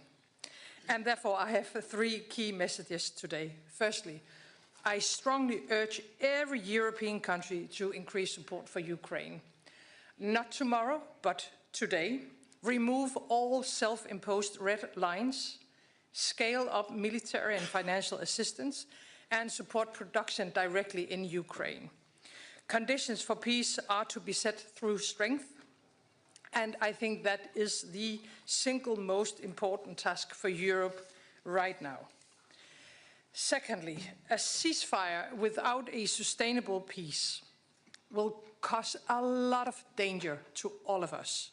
It will give Russia room to rebuild and to rearm and to relaunch an attack on Ukraine or another European country. I have never believed that this war is primarily about Ukraine. You are paying the price for it, but this war is about Russia. It's about the imperial dreams, and therefore I find it very difficult to trust Putin and to trust Russia. And it goes without saying that nothing should be negotiated without Ukraine, not only at the table, but in the center of the table, of course. Thirdly, we need to ensure Ukraine has a real and strong security guarantee. NATO membership is, of course, the strongest security guarantee. It is the easiest way forward. It's the cheapest way forward. I know that some allies are against this. And therefore, I ask the question, if we cannot give you membership of NATO, and I think it's the only way forward, then we have to find another way to provide Ukraine with a clear, long-term security guarantee. Let me just conclude by saying that the best things about heroes is that they always win at the end. And if they aren't winning, then it's not the end. I said to you 3 years ago that Denmark stands with you all the way, and we will never go away from that point of view. We have to stand with Ukraine, and we have to stand with our continent. Therefore, I think we have to scale up as Europeans. We have to speed up to be able to protect ourselves and deter when it comes to Russia. And 3% will not be enough. It's simply not enough. My guess is that we have a couple of months to take all necessary decisions. Otherwise, we'll be too late. And being too late cannot be the conclusion. So it's time to stand up for Ukraine, and it's time to stand up for Europe. Slava Ukraini. Дуже дякуємо. Тепер я запрошую до виступу її високоповажність пані Міріам Спітері де Боно, президентку Республіки Мальта. Ми вдячні вам за вашу підтримку. Mr. President, Excellencies, distinguished colleagues. Today, we gather to mark 3 years since Russia launched its war of aggression against Ukraine, in violation of international law and the principles enshrined in the United Nations Charter. On this occasion, we remember the countless civilians affected, especially the most vulnerable, women, children, and the elderly. Since then, Ukraine has stood firm, demonstrating remarkable courage and resilience in the face of aggression. The time has come for this war to stop, and for the international community to stand firm in defending the principles of the United Nations Charter. It is time for Europe, the United States, Ukraine, and also Russia itself to work together to achieve a just and lasting peace. From the outset, Malta has been unequivocal. Ukraine's sovereignty, security, and territorial integrity within its internationally recognized borders must be withheld. We remain steadfast in this commitment. Malta has consistently demonstrated its unwavering support for the efforts shown by different partners to assist Ukraine. The EU and its member states have played a huge part, including through the provision of vital humanitarian assistance to displaced persons, the reconstruction of critical infrastructures, sanctions, and the provision of non-lethal military assistance through the European Peace Facility. Throughout our tenure as an elected member of the UN Security Council, and in our role as chair of the OSCE in 2024, Malta has maintained a firm and principled stance on the importance of upholding Ukraine's sovereignty and territorial integrity. As developments unfold, we must be clear in our strategy, firm in our demands, and unwavering in our continued support for Ukraine. Malta will continue to engage constructively in initiatives to put Ukraine in a position of strength and at the same time reinforce Europe's own resilience against external threats. While respecting our constitutional commitment to neutrality, Malta shall continue with its advocacy for the full respect of international law and the active pursuit of peace, security, and social progress. In the last few months, different initiatives have been put on the table. Malta has been strong in underlining that it stands ready to support any peace process that is grounded in the principles of the UN Charter. It is imperative that this peace process has the input of all the key players. Europe must play a central role, as the outcome of the discussions will shape the future of our continent and our collective security. Furthermore, it is inconceivable that Ukraine be sidelined and left out of the equation. History has shown that appeasement does not work. A lasting peace cannot be imposed. Europe and the United States share a strategic interest in securing peace. It is key that Europe and the US remain united and stand steadfast in ensuring that no country succeeds in redrawing borders through coercion and the use of force. To our Ukrainian friends, you know better than anyone else that the way ahead is not easy. As you look to Europe for leadership, security, and ultimately EU membership, know that we are ready to answer your call. Let there be no doubt, Ukraine, you are not alone. Malta will continue to stand by you, shoulder to shoulder, in defense of your independence, your sovereignty, and your territorial integrity, according to the tenets of international law. Thank you all. Дуже дякуємо і маю честь надати слово його високоповажності пану Ульфу Крістерсону, прем'єр-міністру Королівства Швеція. Швеція є нашим надійним партнером, є нашим найближчим союзником. Прошу, пане прем'єр-міністр. Thank you so much, and dear Volodymyr, dear friends, we're all honored to be here in Kyiv on this very special day. What you Ukrainians have achieved in the last 3 years is actually astonishing. You have withstood an all-out attack by Europe's biggest army. You have taken huge strides towards membership in the European Union. Your institutions have continued to deliver for your citizens despite the war, and your economy keeps creating employment and growth, and not least innovation. All this despite Russia's daily attacks on your people, your energy supply, your infrastructure. Ukraine has truly become a symbol for resilience around the world. This is simply remarkable. Throughout these 3 devastating years, you have also had friends, not only here in Europe. Throughout the world, countries are demonstrating their opposition to Russia's aggression, its atrocities against your people, its attempts to destroy your economy, because they know that if Russia and Russia's crimes against Ukraine go unpunished, then the world will become dangerous for all of us. Throughout these 1,096 days, if I'm counting correctly, Ukraine has taken on an outsized part of the burden for Europe's security.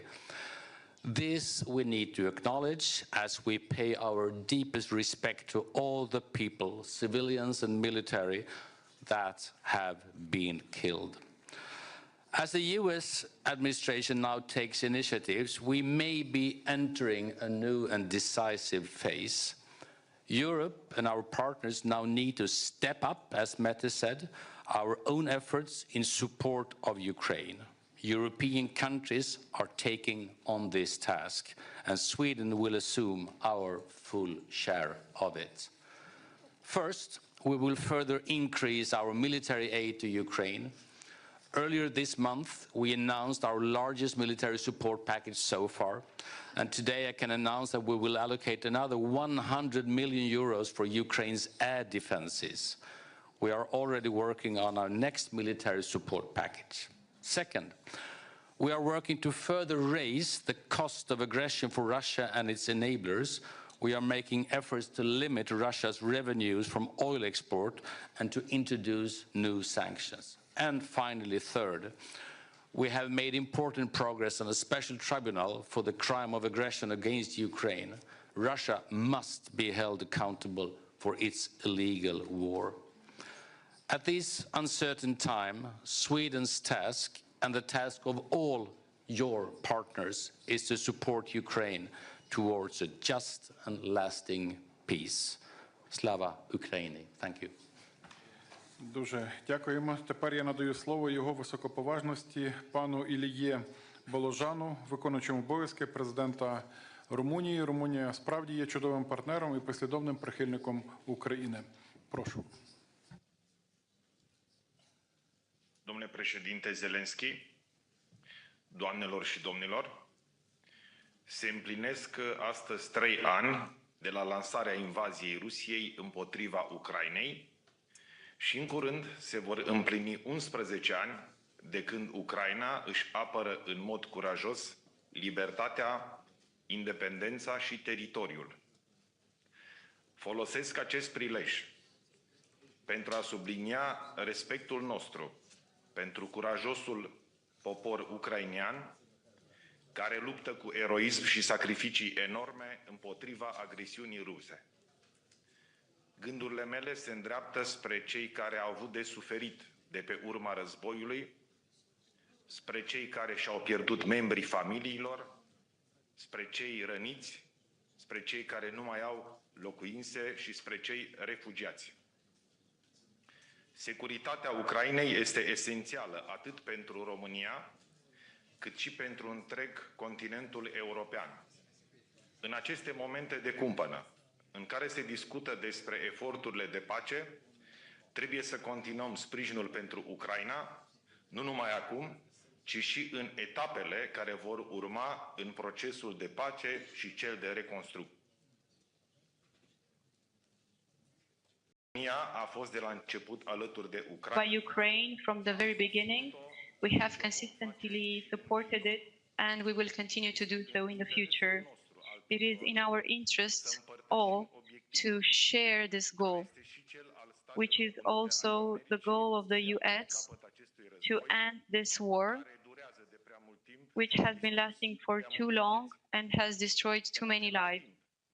At the same time, it is necessary for Ukraine and the European Union to be involved in all peace negotiations. Romania stands ready to coordinate with all partners, European, American, and allies, to help find a way to a just and lasting peace. It is obvious that we must increase our investments in defense in order to strengthen our security, to have a plan and coordination for defense and deterrence. The solidarity of Ukraine's friends remains essential, and our support matters now when the fate of peace is at stake. The success of these efforts will only be proved when Ukraine has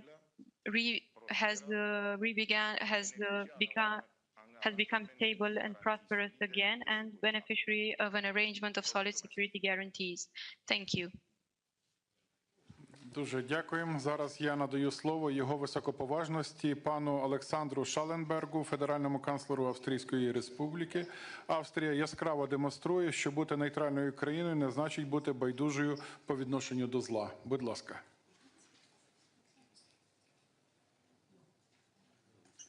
Dear colleagues, dear Volodymyr, dear Andrei, you're absolutely right. Being neutral doesn't prevent Austria to having a very clear stance on this issue. Today, we sadly mark 3 years since Russia launched an unprovoked, brutal and illegal war of aggression against Ukraine. For 3 years now, we have had to witness, day in, day out, how Russia brought about tremendous destruction, unspeakable suffering and immense despair to Ukraine and its brave people. Dear colleagues, the Ukrainian people have been defending with immense courage and sacrifice not only their own way of living and their aspirations for the future, but also, and I believe we all agree on that, our common values, our common principles, our common freedoms. And yes, we share a common responsibility for the security, for the freedom and prosperity of our European continent, including Ukraine. And we have to do this with self-confidence and calmness and firmness. It is clear this brutal war must stop. The earlier, the better. And like any war, it has to end at the negotiating table, with all parties concerned sitting at the table. But it must not end under any circumstances, and I don't believe it will, as an imposed peace. We want, I believe we all share the same view, a comprehensive, a just, a lasting peace based on international law. A peace that guarantees the interest of Ukraine and our own. We will continue to work with our global partners in achieving this important objective. But one thing has to be crystal clear. Negotiations on Ukraine must include Ukraine, just as talks on the European security must include all concerned parties in Europe. We will continue as Austria to support all serious efforts towards a comprehensive, just and lasting peace in Ukraine. In our capacity as host as one of the UN headquarters and seat of the OSCE, we also stand ready to provide a venue and to facilitate discussions if needed. Since day one, dear colleagues, Austria has stood in full solidarity with Ukraine and its people and has been providing extensive humanitarian, financial, and diplomatic support. In addition to our contribution in the framework of the European Union, the Austrian government has so far provided almost 300 million euros in bilateral assistance. Furthermore, Austrian lender municipalities, businesses, and the civil society have also shown enormous support and generosity vis-à-vis the people of Ukraine. And I can assure you, we will continue to do so. Thank you very much. Дякуємо. Маю честь запросити до виступу його високоповажність пана Педро Санчеса, голову уряду Королівства Іспанії. Ми вдячні за вашу активну роль у підтримці України. Thank you, dear Volodymyr, dear friends. Since the 24th of February of 2022, already 3 years ago, we have witnessed a systematic violation of the most basic principles of humanity here in Ukraine. The war crimes committed by Putin's regime cannot go unpunished. Spain condemns once again with the utmost resolve this merciless war started by Putin, irrational and unjust war that has caused immense suffering, pain and despair to our Ukrainian brothers and sisters. The Spanish people admire the courage with which Ukrainians are defending freedom and democracy, an example of dignity and resistance against Putin's brutal aggression. At these critical times, let me highlight 3 messages. The first one is that Spain is committed to the full sovereignty of Ukraine. All Ukraine can decide its future. Spain welcomes all efforts to work towards peace, but peace must be fair, sustainable, and comprehensive. For peace to be just, Ukraine needs to sit at the negotiation table. For peace to be sustainable, Europe has to participate in it. For peace to be comprehensive, it cannot be a mere ceasefire. Second, we will continue supporting as long as it takes. We will not let you down when you need us the most. Spain will continue to provide military support and equipment with even more determination than what we have done in the past. In this regard, I'm proud to announce a new military assistance package for Ukraine worth 1 billion euros in 2025. We will also work hand in hand with Ukraine in its reconstruction, creating the necessary structure to boost the process and encouraging Spanish companies to actively engage in plans and projects.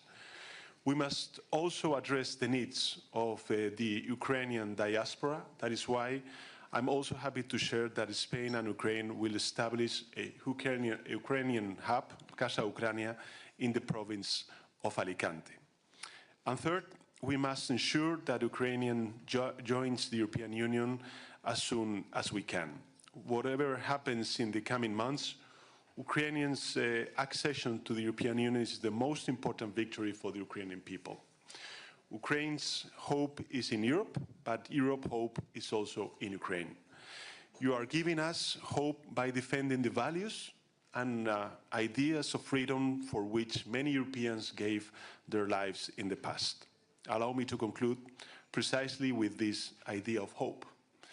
Difficult months lie ahead, but I am convinced that at the end of this terrible period, freedom and democracy will prevail over violence and authoritarianism. The Ukrainian people can count on Spain. Rest assured, we will be with you as long as it takes and as much as you need. Slava Ukraini, viva Europa. Дуже дякуємо. І тепер я запрошую до виступу його високоповажність пана Барта де Вевера, прем'єр-міністра Бельгії. Бельгія є другим і партнером, який відіграє надзвичайно важливу роль у підтримці зростаючого флоту F-16 України. Ми цінуємо це. Будь ласка.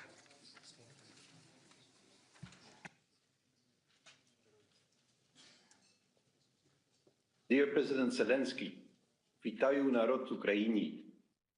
Я вжену в ящик солдатів. Ladies and gentlemen, I want to start by saluting the bravery of Ukraine in resisting criminal Russian aggression since 3 years. We must see the Russian regime for what it is. Its total disregard for international law, its horrifying attacks against civilians, and its attempts to erase Ukrainian culture have made it perfectly clear that to ensure the protection of our countries and the European continent, we must not appease but deter Russia. Support to Ukraine remains a key part of this endeavor. Recently, talk of negotiations towards a deal to settle the war has accelerated but also stunned the alliance of those who, from the start, have supported Ukraine in its defense against a ruthless Russian aggressor. Stunned because it does not seem a given that Ukraine or the EU will have much of a voice in the proceedings. A peace agreement that does not take into consideration the valid interests and demands of the victims of aggression and their allies and neighbors has no chance to hold. Belgium cannot accept that decisions on the future of Ukraine and the security and stability of the European continent are taken without the participation of Ukraine and its European allies. Our priority now is to come to a coordinated European position to claim a seat at the table in view of a just, sustainable and comprehensive peace. As a founding member of the European Union, we will always work towards a united, strong, prosperous and above all, peaceful Europe. And Ukraine belongs within this Europe. Meanwhile, Ukraine will continue to be able to count on Belgian assistance as specified in the Belgian-Ukrainian bilateral security agreement that was signed last year. This includes the delivery of F-16 fighter jets, the implementation of the 4-year reconstruction program by our development agency, and support to Ukraine's Euro-Atlantic integration. I would like to support all speakers that have pleaded today to do more as European allies of Ukraine as quickly as possible. Exactly 60 years ago, the great President Ronald Reagan spoke about peace through strength in his famous speech, A Time for Choosing. He said, "You and I have the courage to say to our enemies, there is a price we will not pay. A world in which borders can be forcibly withdrawn will be less safe, less prosperous, and less just. We've had ample opportunity to learn this valuable lesson in the past. Slava Ukraini." I thank you. Дуже дякую. Тепер я радий запросити його високоповажність пана Росена Желязкова, прем'єр-міністра Республіка Болгарія. Ми вдячні Болгарії за всю надану підтримку і допомогу. Будь ласка. Шановний президенте Zelenskiy, шановні українські колеги, dear colleagues, 3 years ago, Russia launched a war of aggression against Ukraine, a war which is a direct assault against the peace and stability in Europe and the world, against the UN Charter and the principles of international law. Today, as we mark this dreadful anniversary, we gather to reflect on the struggle of the Ukrainian people and also to reaffirm our collective commitment to peace, sovereignty, justice, and the primacy of international law. The Ukrainian people have been living in suffering and destruction for more than 1,000 days now. Critical civilian infrastructure, such as nuclear plants and dams, have been damaged by military actions in complete disregard of the potential consequences for the environment and the civilian population far beyond the front lines. Ukraine has bravely held its ground, but the human cost of the war has been staggering. Tens of thousands of civilians, including children, have been killed or wounded. Millions have been forced to flee their homes seeking safety and refuge in neighboring countries and beyond. Forceful displacement, illegal abduction and deportation, even of children, have been the terrible experience of thousands of innocent Ukrainians. Ladies and gentlemen, there must be no negotiations on peace in Ukraine without Ukraine and the European Union.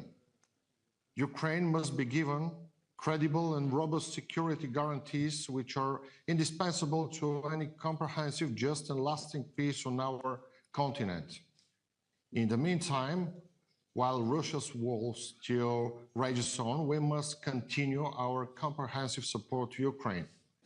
Peace through strength is the viable strategy to put Ukraine in the strongest possible position ahead of any peace talks. Dear friends, Bulgaria reiterates its support for Ukrainians' independence, sovereignty, and territorial integrity. From the very beginning of the war, Bulgaria has been providing military, financial, political, and humanitarian assistance to Ukraine as part of the international support efforts. We will continue to do so as long as we can and to do the best of our abilities. As a member of European Union and NATO, Bulgaria reaffirms its commitment to further supporting Ukraine. Ukraine's future lies within the European family and the transatlantic community. The Ukrainian people must be given an opportunity to rebuild a strong, resilient, and democratic Ukraine. Only through unity and resolve can we make sure that the sacrifices made over the past 3 years are not in vain and will lead to a brighter, more secure future for Ukraine and for all of Europe and the world. Slava Ukraini! Thank you.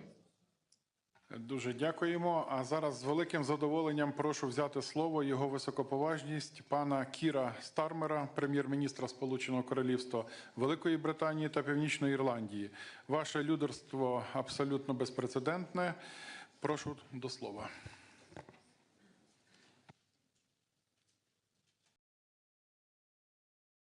Thank you very much. Colleagues, let me start with Volodymyr and say on this day of all days, I want to pay tribute to your leadership, Volodymyr. And friends, it is right that we mark this grim anniversary together.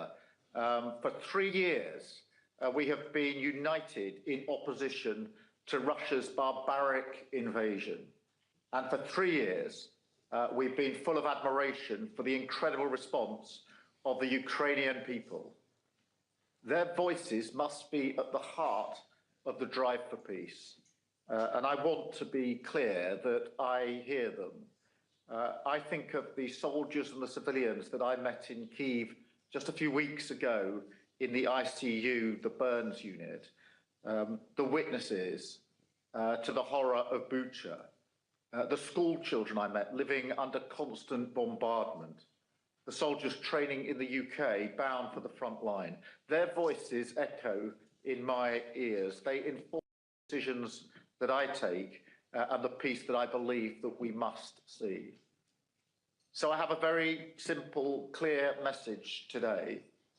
The UK is with you today and every day. From His Majesty the King to the NHS workers volunteering in hospitals in Ukraine, to the communities that took Ukrainian refugees to their heart. And that's why I signed our 100-year partnership with President Zelenskyy last month, because we believe in Ukraine's fight today and the country's incredible potential to thrive in the years to come. This is a time for unity. In this crucial moment, as talks begin, we must work together to shape the outcome. Russia does not hold all the cards in this war because the Ukrainians have the courage to defend their country, because Russia's economy is in trouble, and because they have now lost the best of their land forces and their Black Sea fleet in this pointless invasion. So we must increase the pressure even further to deliver an enduring peace, not just a pause in the fighting. And we can do that in 3 ways. First, by stepping up our military support to Ukraine. And the UK is doing that, providing £4.5 billion in military aid this year, more than ever before. We're doing more than ever to train Ukrainian troops, helping Ukraine to mobilize even further. And we're proud to have taken on the leadership of the Ukraine Defence Contact Group. Secondly, we must keep dialing up the economic pressure to get Putin to a point where he is ready not just to talk, but to make concessions. So today we're announcing the UK's largest packet of sanctions since the early days of the war, going after Russia's shadow fleet and going after companies in China and elsewhere who are sending military components. Later today, I will be discussing further steps with the G7, and I'm clear that the G7 should be ready to take on more risk, including the oil price cap, sanctioning Russia's oil giants, and going after the banks that are enabling the evasion of sanctions. Third, we must bring our collective strength to the peace effort. President Trump has changed the global conversation over the last few weeks, and it has created an opportunity. Now we must get the fundamentals right.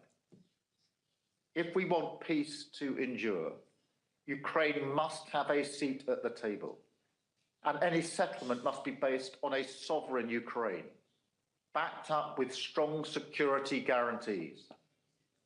The UK is ready and willing to support this with troops on the ground, with other Europeans, and with the right conditions in place. And ultimately, a US backstop will be vital to deter Russia from launching another invasion in just a few years' time. So we will do everything we can to get the best outcome for Ukraine and for us all. And let me close with one of the voices I mentioned earlier, a patient called Petro from the burns unit that I visited in Kyiv. He said to me, if Ukraine fails, Europe will be next. And that is what is at stake here. That is why we will always stand with Ukraine and with our allies against this aggression and for a just and lasting peace. Slava Ukraini. Thank you. Ще раз дякуємо вам за ваше лідерство. Ми продовжуємо включення з особливих місць нашого опору та стійкості.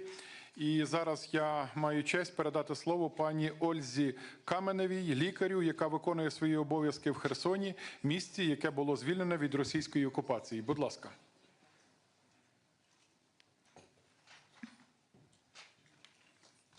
Your Excellency, Mr. President and international partners, Kherson is a city of heroes that fights for the independence of Ukraine. Every day, our city endures relentless attacks on civilian infrastructure. Yet, the people of Kherson continue to live and to fight.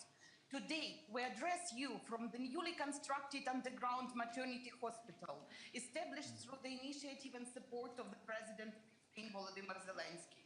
In this facility, under extraordinary challenging conditions, dedicated medical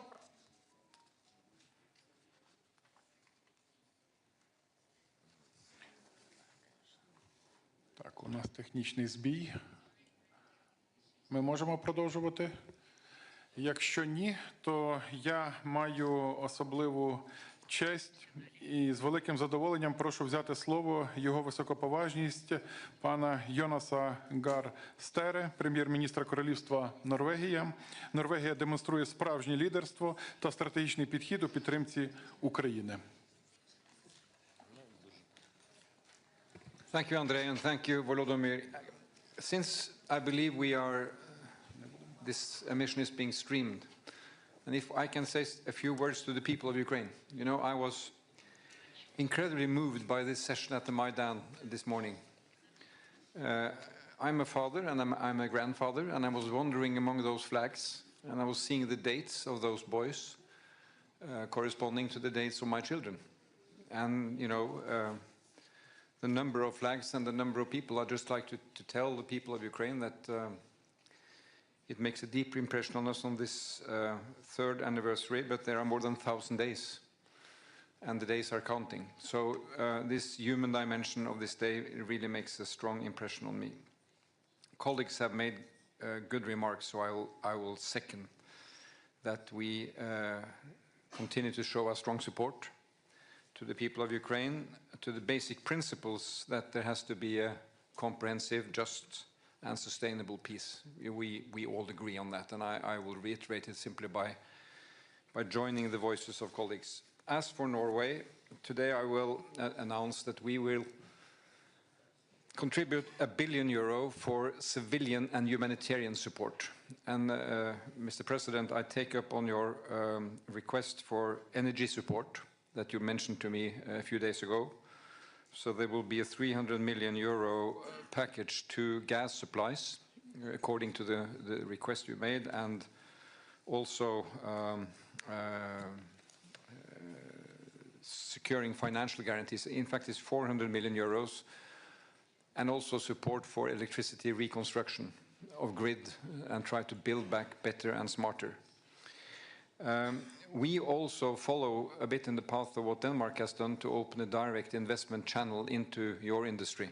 So we will also put €300 million and into a specific track here with your industry, where we may have complementarity between our industries, and also a special pledge for drones, which I think will be of great importance.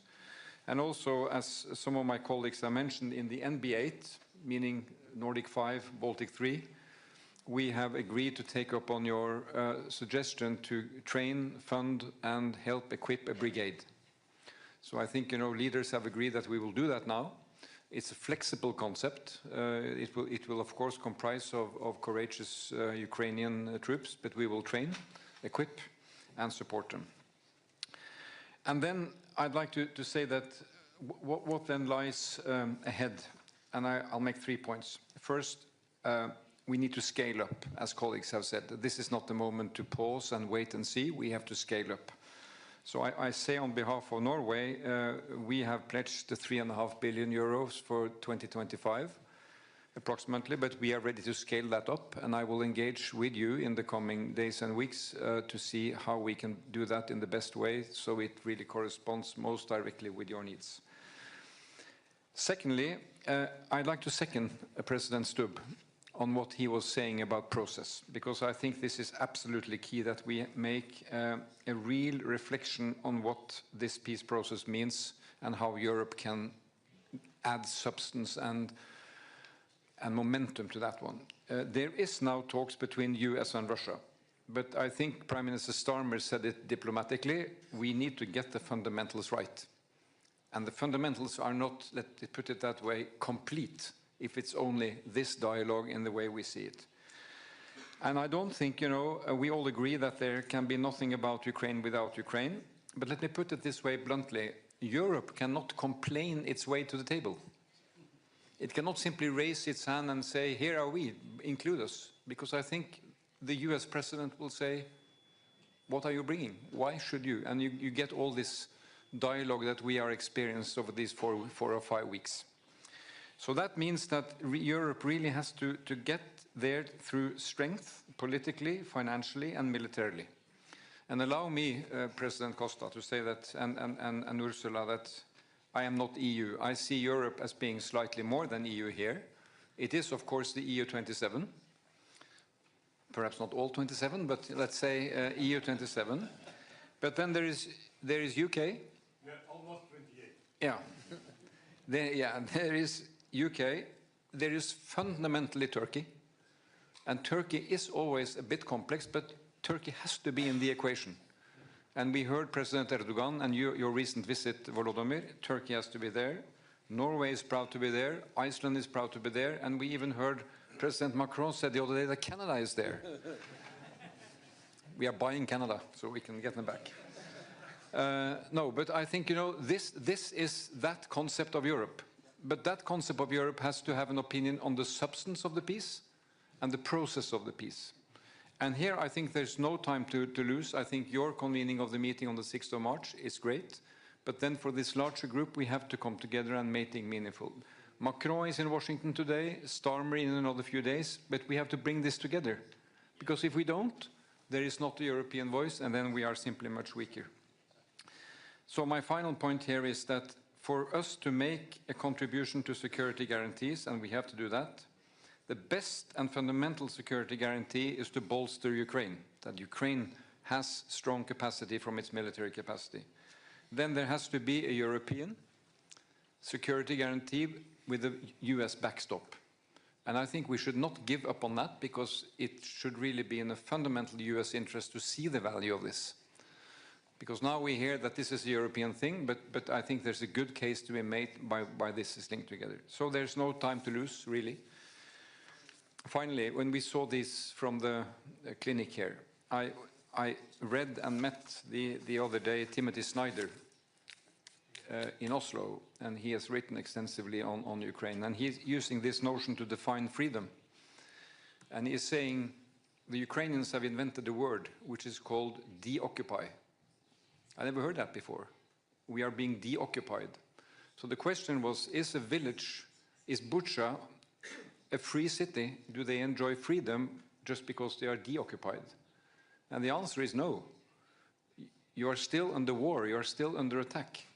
So defending Ukraine's freedom is not only about securing the occupation, it's securing sovereignty, independence, and territorial integrity. That is the package of freedom. Slava Ukraini. Дуже дякуємо вам, шановний пане прем'єр-міністре. І маю честь запросити до слова його високоповажність пана Кіріакоса Міцотакіса, прем'єр-міністра Грецької Республіки. Ми вдячні вам за політичну і практичну підтримку нашої країни. Thank you, dear Volodymyr. Dear colleagues, today we mark the third anniversary of Russia's brutal and unprovoked invasion of Ukraine, a watershed moment that has shattered a long period of peace and stability in our continent. From the very beginning, Greece has steadfastly supported the sovereignty and territorial integrity of Ukraine. We have been unwavering in our calls for the respect of international law and the United Nations Charter. And Greece has faithfully stood by Ukraine, has provided vital military, but also energy assistance. It has opened up its doors to thousands of refugees who fled the horrors of war. 3 years since the invasion began, I think it is an important opportunity to remember that the human toll has been immense. There's been so much suffering, so much destruction, so many lives that have been disrupted, and it is imperative that we all work towards bringing this to an end. And your sacrifices and the sacrifices of your people, dear Volodymyr, cannot be in vain. And I think it is important to take a step back and recognize that your resilience and your courage, your personal courage, has been remarkable. Ukraine, Europe, I think the whole world yearns for a just and lasting peace settlement. Ukraine deserves a peace that is forged through strength, and a peace that will respect its independence, but primarily will ensure its security. At the same time, I think it has been a common thread of all our interventions. Only Ukraine can, should, and will decide on accepting or rejecting any peace formula. No one can make this decision for Kyiv. And it must be ensured that Kyiv is part of the process, and only Ukraine has the right to decide on its future. I think we have all agreed on two basic, simple principles: that a just peace cannot be confused with an unjust capitulation, nor can a temporary ceasefire be confused with a lasting peace. And we need a peace settlement with very clear security guarantees, which will act as deterrence and prevention in the future, guarantees that will be robust, that will be effective, so that any future aggression is deterred and peace is preserved. The stakes have never been higher, in particular for our European security, and we are willing to work together with the European, with our American, with our international partners towards facilitating the attainment of a lasting peace. But we in Europe also need to step up our commitment to our own collective European defense. Greece has been spending more than 3% of our GDP on defense, and the time has come for others to do the same. And after 3 years of war that have brought destruction on an unimaginable scale, we need to support this goal. We need to act with greater resolve. We must not only bring an end to the current conflict, but make sure that we forge a model for preventing such calamities in the future. The road ahead is not going to be easy. Will undoubtedly be fraught with challenges, but it's a vision that drives us forward, a future where Ukraine stands as a country in peace, a secure, democratic, independent, but also, dear Volodymyr, a European Ukraine, a nation that can look ahead with optimism and confidence. Thank you. Дуже дякуємо. І тепер я надаю слово його високоповажності пану Міхалу Мартіну, Тішеху Ірландії. Ми вдячні вам за вашу підтримку і допомогу. Прошу. Thank you, and I want to thank you, Volodymyr, for convening us today. And I want to pay a personal tribute to you for your courage and your dignity throughout this war. I can recall 3 years ago at the EU Council meeting when you spoke to us on the eve of the illegal and brutal invasion of Ukraine by Russia. And we were struck by your courage then. You took a decision personally to stand your ground and to lead the resistance of the people of Ukraine. And so did the people of Ukraine, who have earned the admiration of people all over the world for their extraordinary courage and their resilience in the face of incredible odds. We think of all of those who have lost their lives in protecting their homeland and in defending their people. And we think of all the children who have been abducted, which is an appalling war crime in itself and reminds us that there simply has to be accountability for war crimes of that magnitude and of that kind. And we will work with our colleagues in ensuring such accountability. For a small country like Ireland, the international rules-based order is ultimately the only basis for our security. And that is why the war that Ukraine has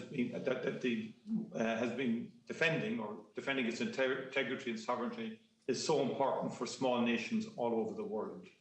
You are protecting and fighting to uphold the principles of the United Nations Charter, and in terms of sovereignty and integrity, but also in terms of the rules-based order. And that context, Europe has been unified, has been firm so far. And we in Ireland stand with you, and we do need to say more, we do need to spend more, and we need to do more.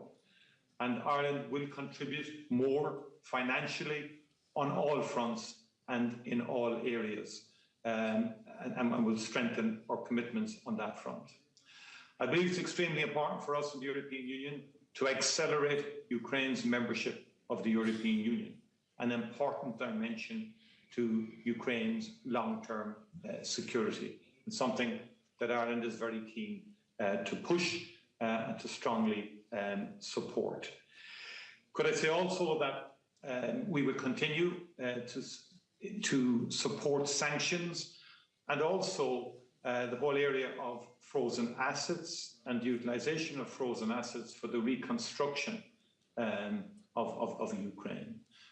Because those who engage in illegal and brutal invasions and who breach the very basics of international rules and sovereignty have to know that ultimately there has to be a price for the destruction that has been wrought as a result of this war, particularly the destruction of the civilian and energy infrastructure of Ukraine itself. And the next European Union summit, the emergency summit being convened on the 6th of March, will be a very important moment for concrete actions, which Ireland will strongly support, both the Commission and President Costa in the agenda that they will bring to the table on that occasion. I think it's very important also that we remember that Russia has not achieved the objectives that it set itself when it illegally invaded Ukraine 3 years ago. We need to remember that and take solace and strength from that, because the unity of the resistance has had an impact. What we must now resolve is to ensure that Russia is never rewarded for what it did 3 years ago. Thank you very much indeed. Ще раз дуже вам дякуємо. І зараз я радий запросити до слова його високоповажність пана Крістена Міхала, прем'єр-міністра Естонської Республіки. Естонія є надзвичайно важливим союзником у нашій спільній боротьбі. Прошу. Thank you. President Zelenskyy, dear colleagues, I'm very proud to be here on Estonia's 107th birthday. Today is the day. Standing by Ukraine to show the true meaning of friendship. Ukraine has shown the world the true meaning of resilience. In its monumental struggle against Russian aggression, Ukraine fights not just for its own freedom, but a world built on principles. A world where might does not make right, as Mette and Justin already said. Estonia will never recognize the changing of borders by force. We will always stand for your right to choose your own allies. Now is the time to do more and do it faster. We must speed up our support to Ukraine. Estonia increased its military aid to Ukraine by 25% last week. This comes on top of our commitment to allocate 0.25% of GDP annually to helping Ukraine. Together with Nordic Baltic countries, we support Ukraine by providing equipment and training to brigade-sized units. To do even more, if needed, to keep our commitment to make Ukraine stronger.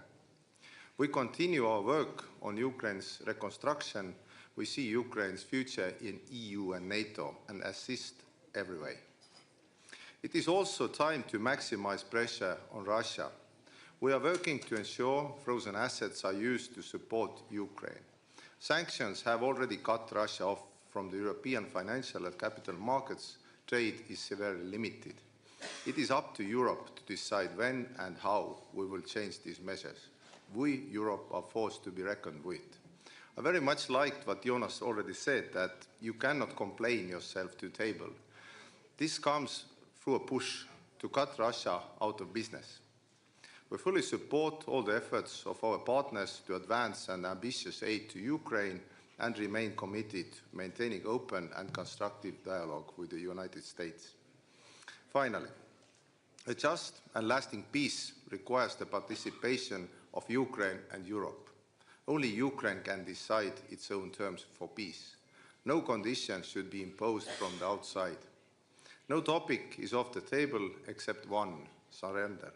Your fight is our fight, and your victory will be victory for European security. Slava Ukraini! Дуже вам дякуємо, шановний пане прем'єр-міністре. А зараз я прошу взяти слово його високоповажність пана Даніеля Гріша, прем'єр-міністра князівства Ліхтенштейн. Ми вам вдячні за підтримку. Thank you, Andrei. Dear Volodymyr, dear colleagues and friends, I wish to thank Ukraine for their leadership. Times are difficult, but difficult times need courageous ideas, steps and decisions. What the Ukrainian people and the Ukrainian leadership did symbolizes exactly this courage, a courage to stand for European values, European unity and Europe itself. Today's summit serves therefore as an important occasion to honor Ukraine's unwavering courage in defending itself, in defending Europe and the rule of law as the cornerstone of our security architecture. I do agree with all the important remarks my dear colleagues did before me, and I therefore just like to highlight 3 points from a Liechtenstein perspective. Firstly, a peace effort will only be sustainable and lasting if it has Ukraine's consent and deters the crime of aggression. Secondly, Europe's security depends on the security of Ukraine. Liechtenstein calls for a just and lasting peace in line with the international community's clearly established benchmarks set out by the United Nations General Assembly. This includes accountability for war crimes and reparations by the aggressor. And thirdly, but maybe most importantly, we need European answers to European problems, and we need a vision where our continent is heading to. I am therefore thankful for the words of EU President Ursula von der Leyen, the words of President Zelenskyy, and the ones that spoke before me. As most of you know, Liechtenstein reached out in the last month to receive your vision and the thoughts about Europe in these challenging times, and especially against the background of Russia's war in Ukraine. These days, all of you will receive a copy of the Book of Europe. You can see behind me with the subtitle First-Hand Visions of the Future of Europe, which will be released this very Thursday at the Council of Europe in Strasbourg. I am very thankful to all of you who contributed to personal visions of Europe, beginning with the today present Prime Ministers of UK, Spain, Norway, Albania or Ukraine, and more than 30 leaders of Europe. I am also thankful to the Liechtenstein Parliament for their courage and vision to dedicate an additional budget line to finance the reconstruction of Ukraine. With its decision, our Parliament made it very clear that a rebuilt Ukraine must be part of the vision of Europe. We all know that every cloud has a silver lining, and for me, that silver lining of the current situation is that we in Europe stand together to continue to work on a good, strong, and united Europe. A Europe where, like in a team, every member contributes and adds value based on its capabilities and strengths. Slava Ukraini, Slava Європі. Слава, дуже вам дякуємо. І тепер я запрошую до виступу його високоповажність пана Люка Фрідена, прем'єр-міністра Люксембургу. Цінуємо вашу допомогу. Прошу.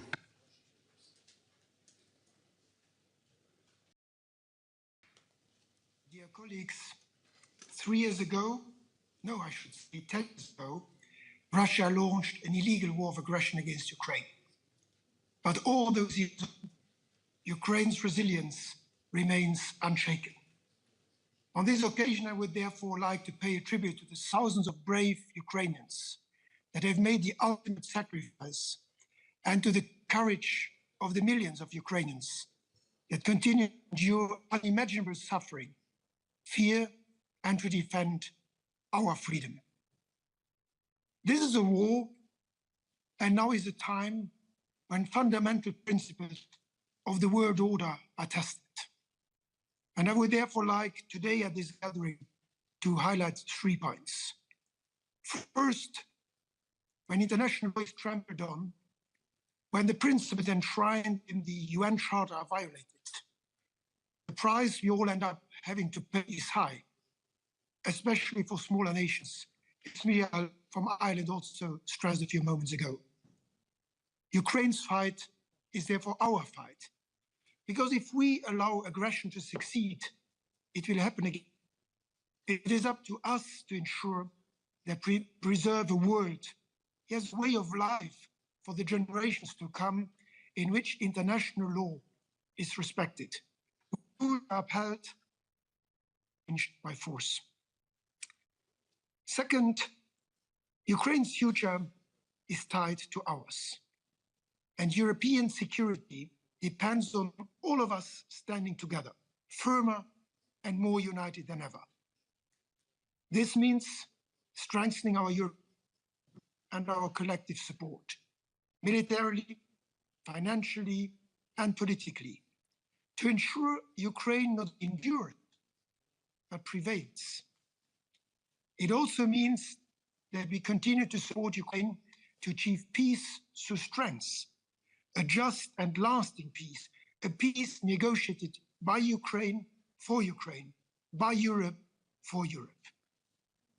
Third, the cost of standing with Ukraine is real. The cost of inaction is far greater. If we let aggression win, we undermine the very foundations of European peace and stability. My country, Luxembourg, will not be a bystander. We will continue to support Ukraine, not just because it is the right thing to do, but because it is vital for our own future. As Europeans, it is our duty to match Ukraine's courage with unwavering solidarity. Because it is not just about one country's survival, it is about the future of Europe itself. And therefore, I also welcome Antonio Costa's invitation for an extraordinary European Council in the next week. In January 2005, I stood in Kyiv at the end of the Orange Revolution on behalf of the then Luxembourg presidency of the European Union. And I said, Ukraine has a strategic importance for the European Union. That was true at the time, and it is even more true today. Dear Mr. President, dear Volodymyr, you can count on Luxembourg's unwavering support to you, your country, and your people. Thank you. Дуже вам дякуємо. Ми знову переносимося в особливі місця, і зараз ми підключатимемося з керівництвом Запорізького регіону, який щодня потерпає від російського терору, від щоденних обстрілів. Будь ласка. Dear Mr. President, dear diplomats and representatives of our partner countries, right now we are speaking to you from underground school, located 7 meters deep. This is because the fighting is taken just 40 kilometers away, and enemy missiles can reach Zaporizhia in under 1 minute. That is why 60,000 of our children have to study underground. Right now, behind me, the children are holding photos of destructions of enemy brinkings to our region every day. Every day, our enemies fires missiles, Gwildin bombs, and Shahed drones cross the region. As a result, over 17,000 buildings were damaged. As an example, during last day, the enemy attacked the Zaporizhia region more than 400 times. Despite all this, we stay strong. At the same time, here in Zaporizhia region, thanks for support of Ukrainian people, President Volodymyr Zelenskiy and our international partners, our region continue to support life of hundreds of thousands of people. We are keeping schools, kindergarten, hospitals, and other critical infrastructure operationally and much more. For over 1 million people who left the occupation, Zaporizhia has become a logistic hub, and over 200,000 IDPs stay here. All these people are dependent on your support, dear international partners. We can only stand up to the aggressor with uniting of efforts.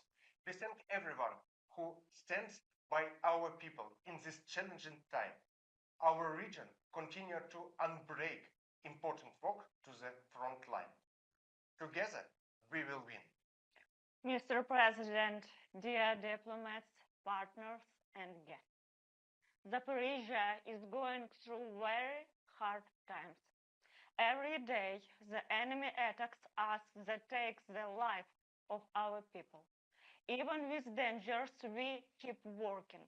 We make sure the city functions, repair buildings, and help people. Thousands of the workers, rescuers, teachers, and volunteers work day and night, sometimes for days without rest. Right now, we are speaking from an underground school built in Zaporizhia with the help of the President and First Lady. For the first time in 3 years, children have returned to school. They sit at their desks and meet their classmates. Teachers finally saw all their students together.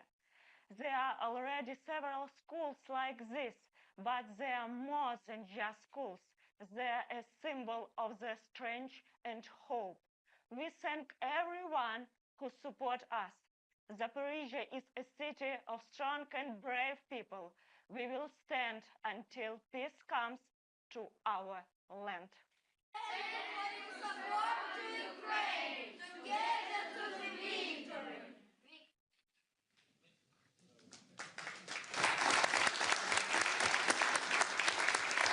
Дуже дякуємо вам за стійкість. А тепер я радий надати слово її високоповажності пані Кріструн Фростадоттір, прем'єр-міністру Ісландії. Дякую за вашу активну підтримку України. Thank you. Wow, it's so humbling to follow that. I have 2 young daughters, a 6-year-old who's starting school this fall, It's amazing to see what's going on here. I want to thank President Zelenskyy for hosting us here in Kyiv. This is my first visit here, and I'm very honored to be here in a group of people, our colleagues, who are among your most reliable and strongest partners. My presence here today is to underline Iceland's steadfast solidarity with the Ukrainian people and a resolute commitment to the territorial integrity and the sovereignty of Ukraine.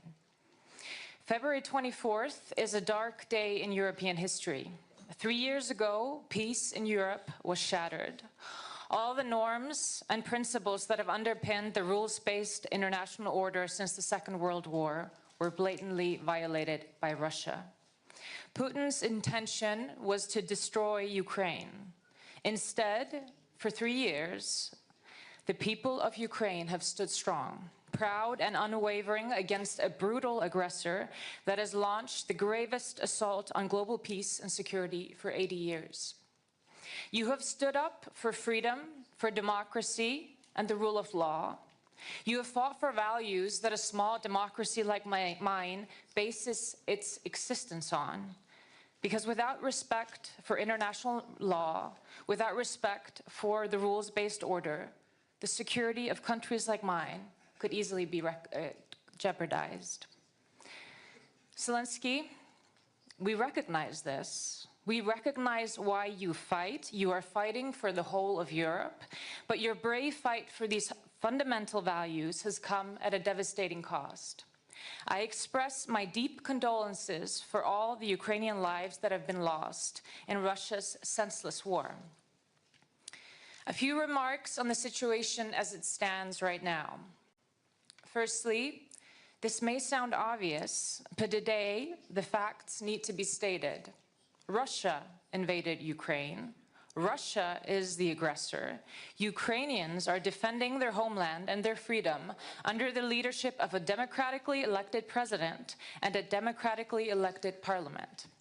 Secondly, Ukraine is a line of defense for our collective European security, and Iceland understands that. A strong Ukraine is a precondition for a just and lasting peace. Ukraine needs more support, and it must be immediate. Iceland has increased its assistance compared to last year, but we will do more.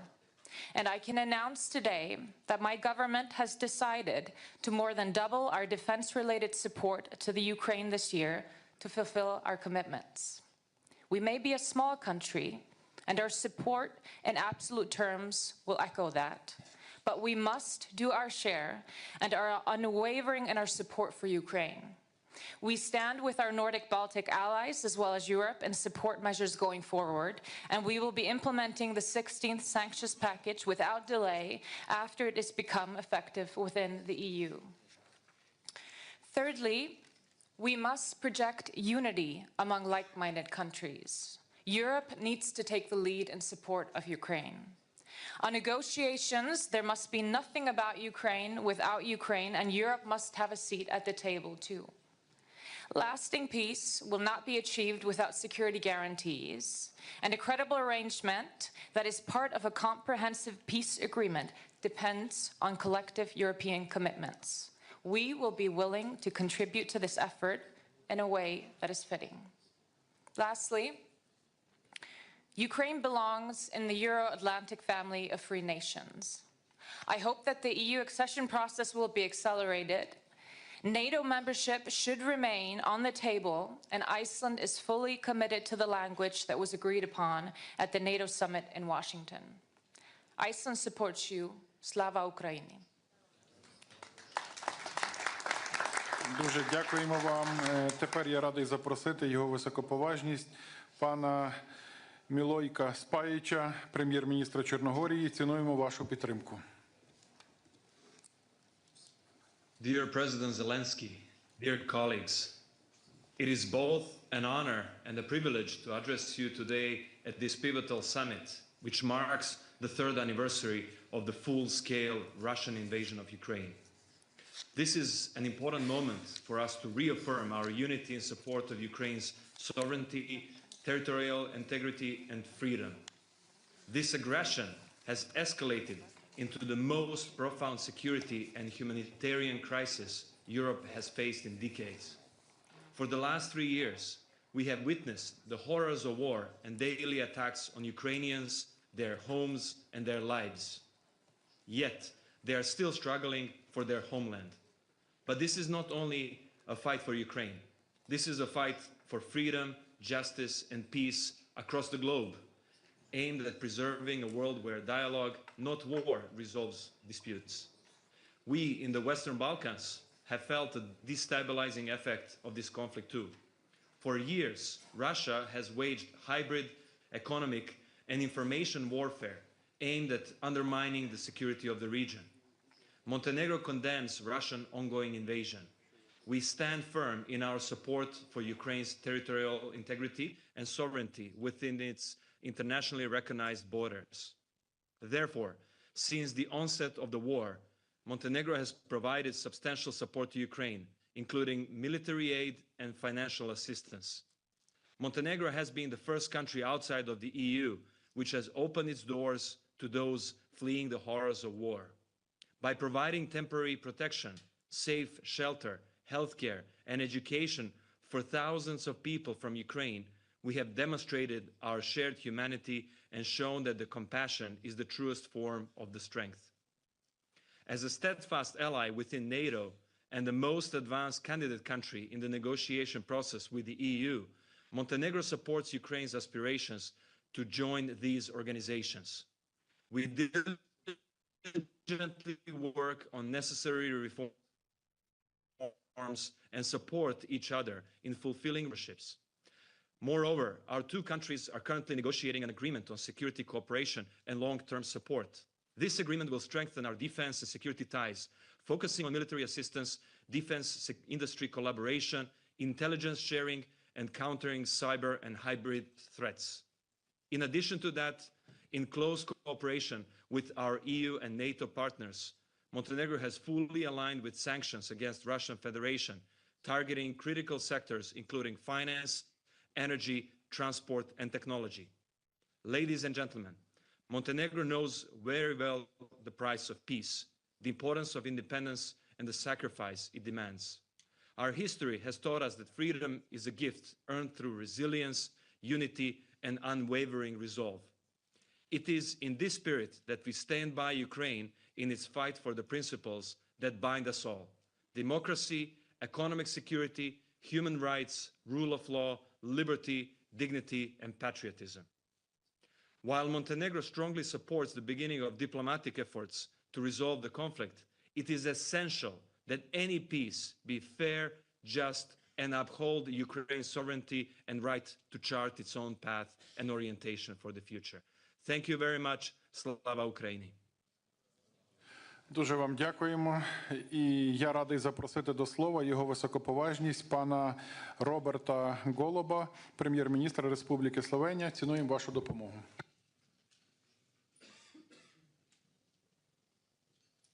Dear colleagues, today we mark a grim anniversary, 3 years since the start of the Russia brutal, unprovoked and illegal aggression on Ukraine. 3 years of gross violations of international law. Russia has ruthlessly trampled all principles and norms that the international community together agreed to guide us in our relations. Today, even more than usual, my thoughts are with the families, friends, and close ones of all the Ukrainian victims, with all the Ukrainian people. We have said it so many times, and we will continue saying it with the same vigor. Slovenia stands in solidarity with the Ukrainian people as they defend their homeland. And they are not fighting only for their country, but for our common values: freedom, democracy, and human dignity. Slovenia is a staunch supporter of the international law. We all want end of the aggression, but it matters greatly how the peace process ends. The result of the peace talks will determine the future of the European security, and this cannot be decided without Ukraine and Europe. We need a lasting solution and a just peace, based on the UN Charter. We remain a strong supporter of Ukraine on its European path. Decision about the Ukrainian NATO membership is, as agreed at the NATO summit in Washington, irreversible. It must remain at the negotiating table. Slovenia, especially in its capacity as a member of United Nations Security Council, will continue sparing no effort in being active on the diplomatic front in helping Ukraine achieve just and lasting peace with sufficient security guarantees. Many important things have been said today, and I'm glad we gathered in such a big number and showed such strong and unwavering support for Ukraine. Let me just fully support the Finnish President Alex Stubb elements of the process he laid out earlier. We should work along those lines he presented with unity and due diligence. Thank you for your attention, and Slava Ukraini. Дуже вам дякуємо. Зараз маю честь надати слово Руслану Стефанчуку, голові Верховної Ради України. Прошу вас, пане голово. Thank you. Dear colleagues, I'd ask you to give the headphones, I'll speak in Ukrainian. Шановний пане президенте, шановний пане прем'єр-міністре, шановні панове президенти, прем'єр-міністри, шановні колеги, високоповажні пані і панове. Насамперед, для мене є великою честю сьогодні звернутися до вас тут, у такому потужному зібранні. Я тільки що повернувся із засідання Верховної Ради України, засідання українського парламенту. І ви знаєте, як і 3 роки тому був наповнений зал, як і 3 роки тому ми почали з небезпеки у вигляді повітряної тривоги, і як і 3 роки тому ми готові робити все заради української перемоги. Але я себе зловив на одній думці, що одного не було того, з'явилося одне те, перепрошую, чого не було 3 роки тому. Це потужна підтримка наших партнерів. І безпоперечно вона прийшла дуже швидко і ніколи після цього нас не полишала. І користуючись цією нагодою, я хочу передати вам великі слова щирої вдячності від імені українського парламенту за послідовну підтримку і допомогу, які усі ці 3 роки так невтомно ви надаєте Україні і українському народові. А ще я хочу подякувати парламентам ваших країн. Я пишаюся тим, що спільно нам усім вдалося консолідувати міжнародне парламентське товариство. Ми змогли зберегти єдність міжнародної демократичної парламентської спільноти. І ми хочемо зберегти нашу трансатлантичну єдність, яка є важливою запорукою демократичної єдності. Дорогі друзі, зарубіжні парламенти у своїй синергії з главами держав і урядами приймали і продовжують приймати важливі рішення задля посилення України і стримування держави-терориста. Дозвольте повідомити вам, що потужний голос парламентаризму світ почує і в день 3-х роковин російської агресії, оскільки понад 20 спікерів і президентка Європейського парламенту виступили спільно із заявою на підтримку України, і її текст ми невдовзі оприлюднимо. Це називається парламентська відповідальність, солідарність і єдність, які нам треба ретельно оберігати. Шановні друзі, ми і надалі зробимо все для того, аби питання військової, фінансової, енергетичної, гуманітарної, політичної підтримки Україні залишалося у фокусі уваги парламентських кіл демократичних країн світу. Адже боремось ми за свою землю, і наша боротьба є істиною. Адже саме ми є жертвою злочинної агресії. І саме ми прагнемо завершення цієї розв'язаної проти нас війни та досягнення справедливого і тривалого миру. Завдяки лідерству президента України Володимира Зеленського раз і назавжди стала на шлях до інтеграції до Європейського Союзу і Україна. Сьогодні ми країна-кандидат на вступ, яка от-от відкриє переговорні кластери. І ми виконуємо своє домашнє завдання і гідно пройдемо цей складний, але єдино можливий шлях. Але водночас ми дуже просимо вас продовжувати підставляти нам своє плече, допомогти вирватися з імперіалістичного російського гніту і впливу. Як народу і країні, які поділяють ваші цінності і хочуть бути частиною європейської цивілізації, ми хочемо повернутися до нашого європейського дому. Суть і поведінка Росії вимагають вирішення питання гарантій безпеки України. І маю підстави стверджувати, що найдієвішою з них прогресивне міжнародне парламентське середовище, як і український парламент, вважає членство у Північно-Атлантичному альянсі. захищена і сильна Україна не лише зможе протистояти будь-якій агресії, але й продовжувати робити унікальний внесок у зміцнення архітектури європейської безпеки. Пані і панове, сьогодні треті роковини війни. Сьогодні чи не найвідповідальніший момент подальшого розвитку подій. І сьогодні ви, як справжні друзі і партнери, приїхали до Києва або звернулися з відеопосланнями. Бо всі ми добре усвідомлюємо, що нас зібрала не лише дата. Нас зібрала висока відповідальність за майбутнє нашого європейського і світового дому, де має панувати демократія, справедливість і розвиток. Тому будьмо гідні цієї високої цілі. Дякую вам за увагу і слава Україні! Дякуємо, пане голово. Зараз ми знову переміщуємося в особливе місце української стійкості, в черговий прикордонний регіон Суми. І я маю честь запросити до слова тимчасово виконуючого обов'язки ректора Сумського державного університету Івана Козія. Вам слово.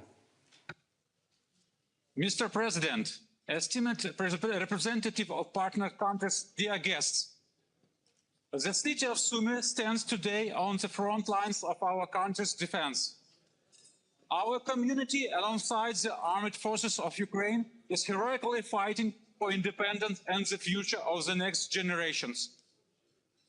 We address you from Sumy State University, whose building was recently destroyed by Russian airstrikes. The enemy seeks to destroy Ukraine's future and block access to education. However, thanks to the heroism of our defenders, the support of the President of Ukraine, and the resilience of our people, our professors, university staff, and students continue an educational process despite all threats and challenges. Thousands of students receive high-quality education, believing in the future and making plans for the recovery and reconstruction of a new Ukraine. The university's strong ties with international partners help us build plans for the future. We hope that once the war is over, we will join forces for common development and progress. I thank the international community for its support. We thank our defenders for their heroism. We thank the President for his attention to Sumy region and the education of Ukrainians. Together, we will win.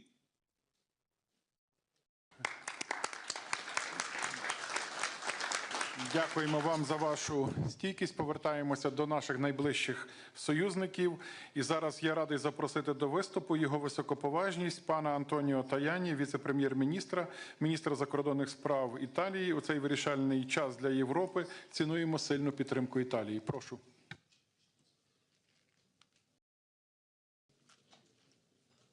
Dear President Zelensky, 3 years already passed from the beginning of the war launched by Russia to invade Ukraine, 3 years of resistance of the Ukrainian people on battlefields and in the cities.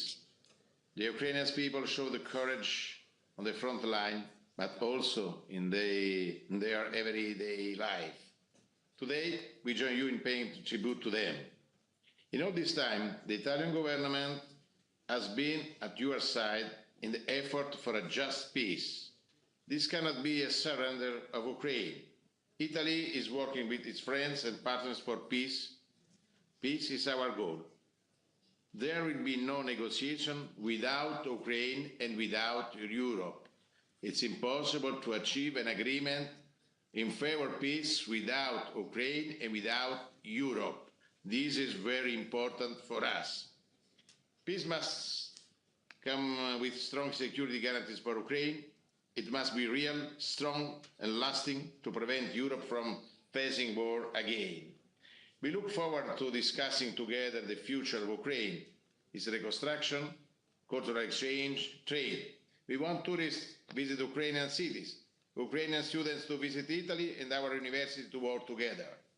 Italy is in the first line on the reconstruction with a special focus on energy sector, crucial for families, especially in the winter. We are working hard together for organizing an international conference on reconstruction that will host in Rome on the 10 and 11 July. And we want to organize a big success for Ukraine. For 3 difficult years, Italy stood with Ukraine. and it will continue to do so, for a future of peace, growth, prosperity, and most importantly, freedom. Slava Ukraini! Дуже дякуємо вам. І зараз я маю честь запросити до виступу пана Дениса Шмигаля, прем'єр-міністра України. Прошу вас, пане прем'єр-міністре. Дякую. Distinguished leaders of Europe and the world, Excellencies, Mr. President, dear colleagues, partners, first of all, let me express the highest appreciation and gratitude to all of you, to your countries, to your nations, for your unwavering support during these 3 years, from the very beginning till today, till our victory, till our mutual victory, I would say. Today we stand at the epicenter of historic events that will define the future of our countries, our people, and the values we cherish. For 3 years, Russia has waged a brutal full-scale war against our country. Its goal is not only to destroy Ukraine, but also to dismantle Europe and the global order itself. They intend to destroy the Europe that gave birth to democracy, the Europe where human dignity and human rights are paramount. For years now, Russia has been waging a hybrid war against European nations, and this reality can no longer be ignored.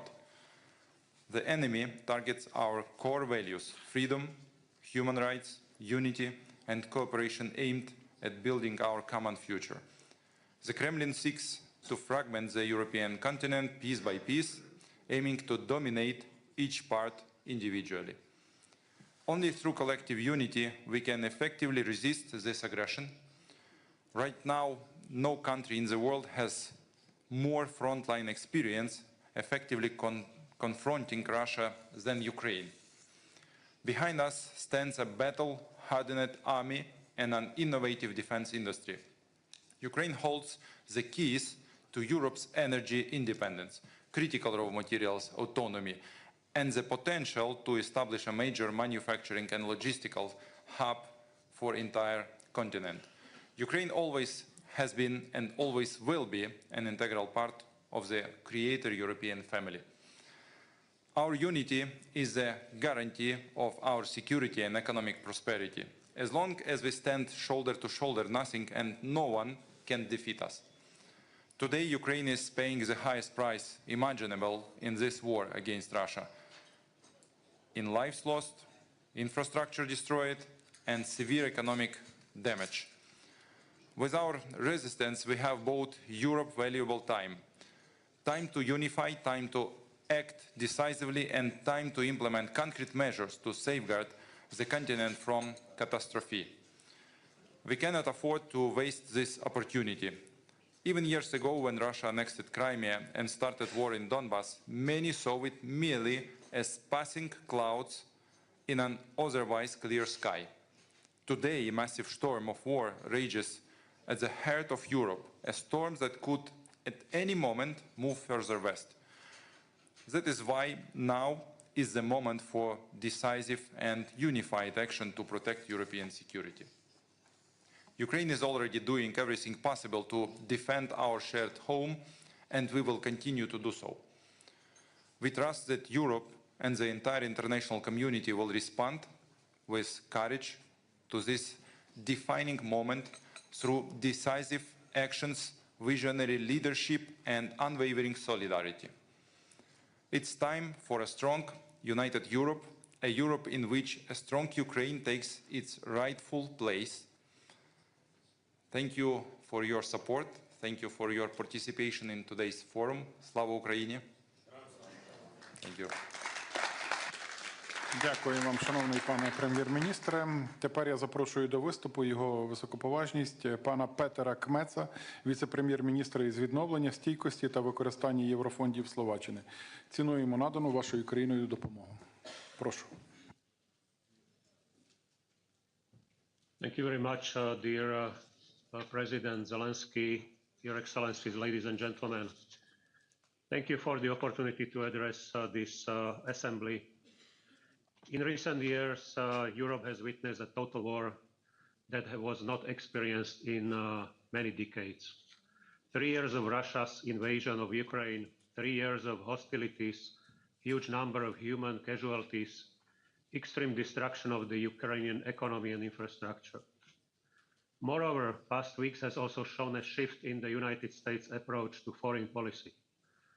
This shift has prompted a necessary re-evaluation of our collective security framework that has been broadly discussed also at this forum.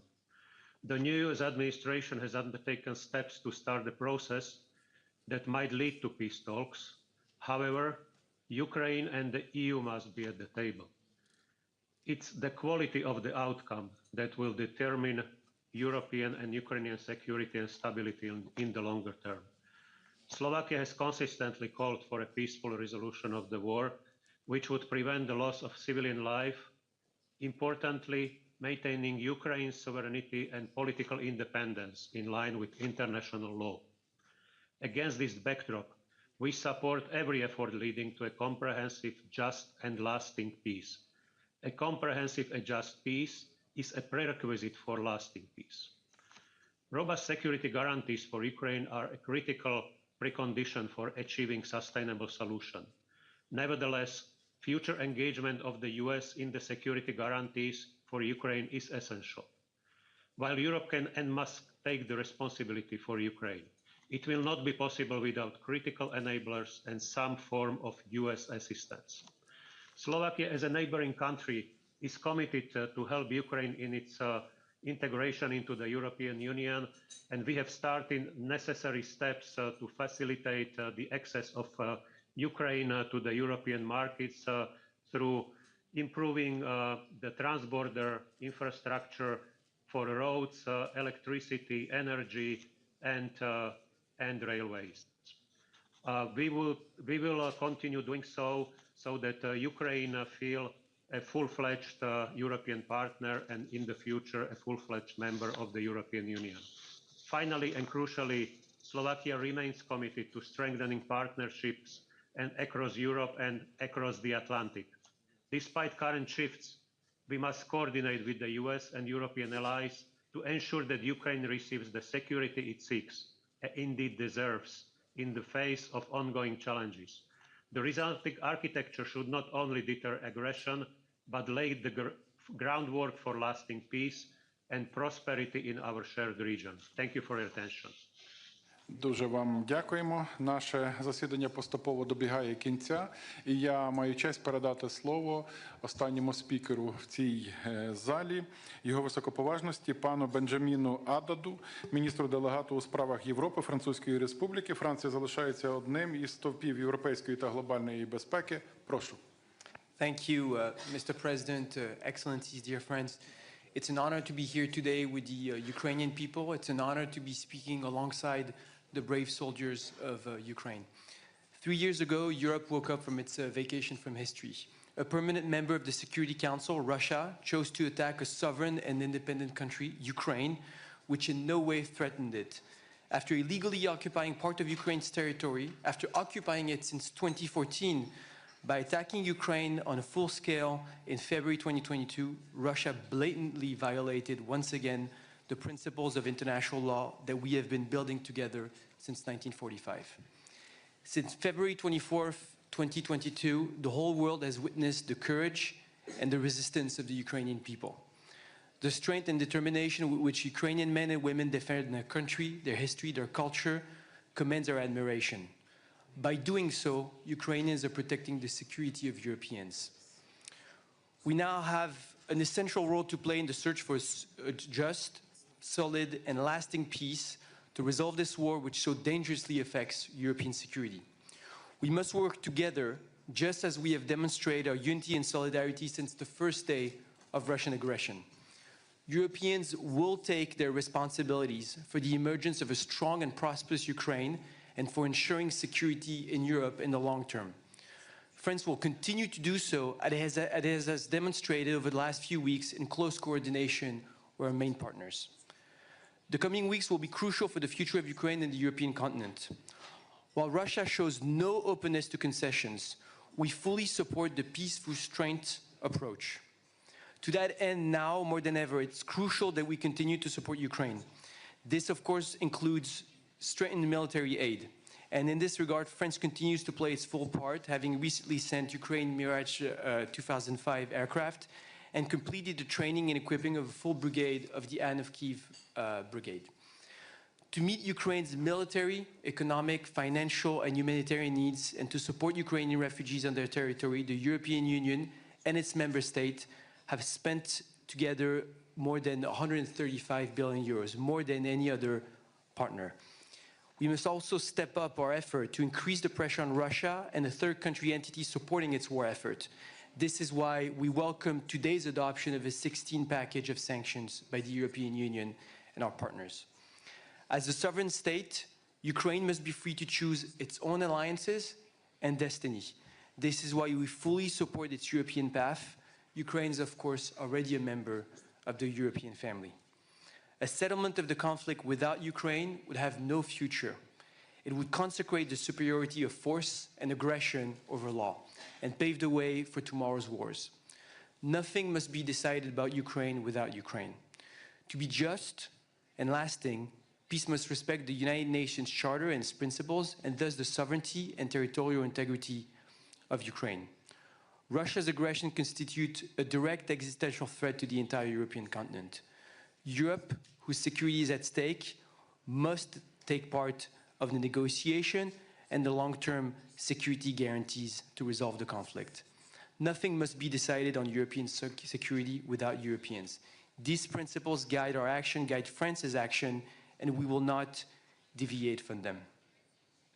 This is a turning point for European security, and history will look at us. Rest assured that we will continue to support Ukraine until a just and durable peace is achieved, a peace that will guarantee Ukraine's security interest, its freedom, and ours collectively on the scale of the European continent. France stands with the Ukrainian people. Slava Ukraini. Дуже вам дякуємо за ваш виступ. І перед нами ще два коротких відеозвернення від керівництва НАТО та Ради Європи тривалістю близько 3 хвилин. Ukraine continues to endure with courage that does not falter, hope that does not fade, and a spirit that cannot be broken. NATO has stood with Ukraine throughout Russia's brutal war of aggression to keep the flame of freedom burning. We have kept Ukraine strong by providing arms, equipment, and training. The bravery and resilience of the Ukrainian people are an inspiration to the world.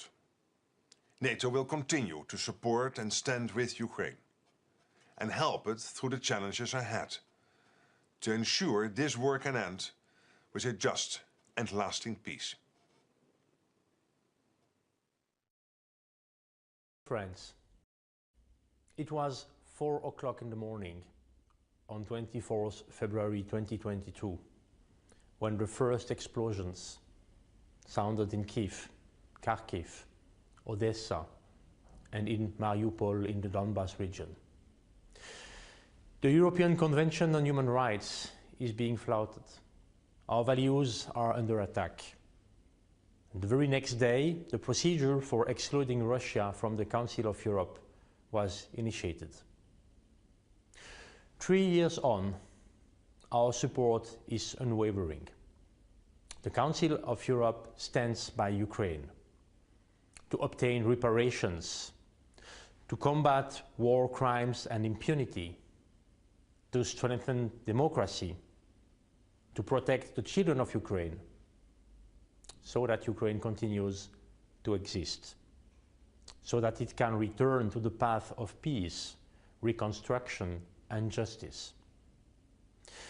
Because Ukraine's future is European, we are writing this future together, based on the values we share, those of a free and sovereign Ukraine, those of a just and lasting peace, the values of a strong and united Europe throughout our continent and the world.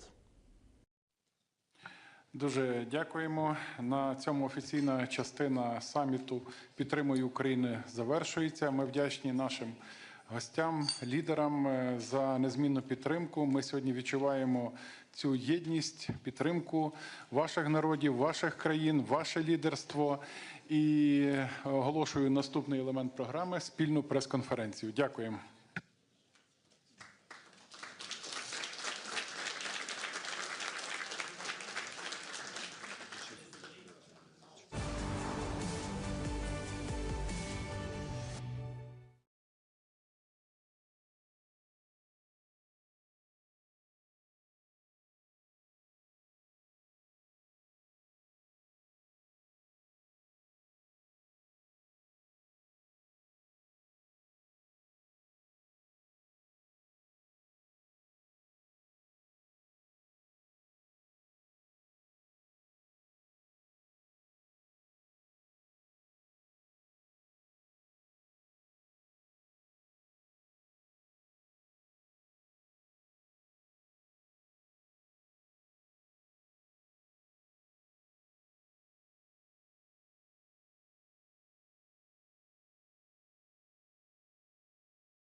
Дякую вам за підтримку, дякую усім нашим людям в Україні, усім українцям вдячний, усім українцям в світі, які підтримали свою державу.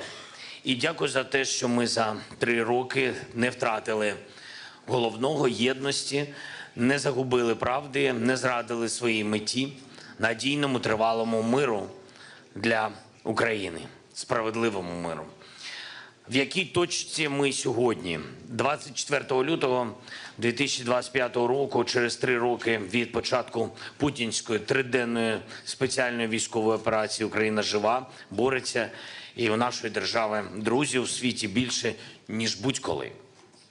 Ніхто у світі не вірить російській брехні про нашу державу, наших людей. І навіть ті, хто, на жаль, став спільником Росії у війні, хто бреше разом з нею, усі вони розуміють, кого і в чому вони підтримують.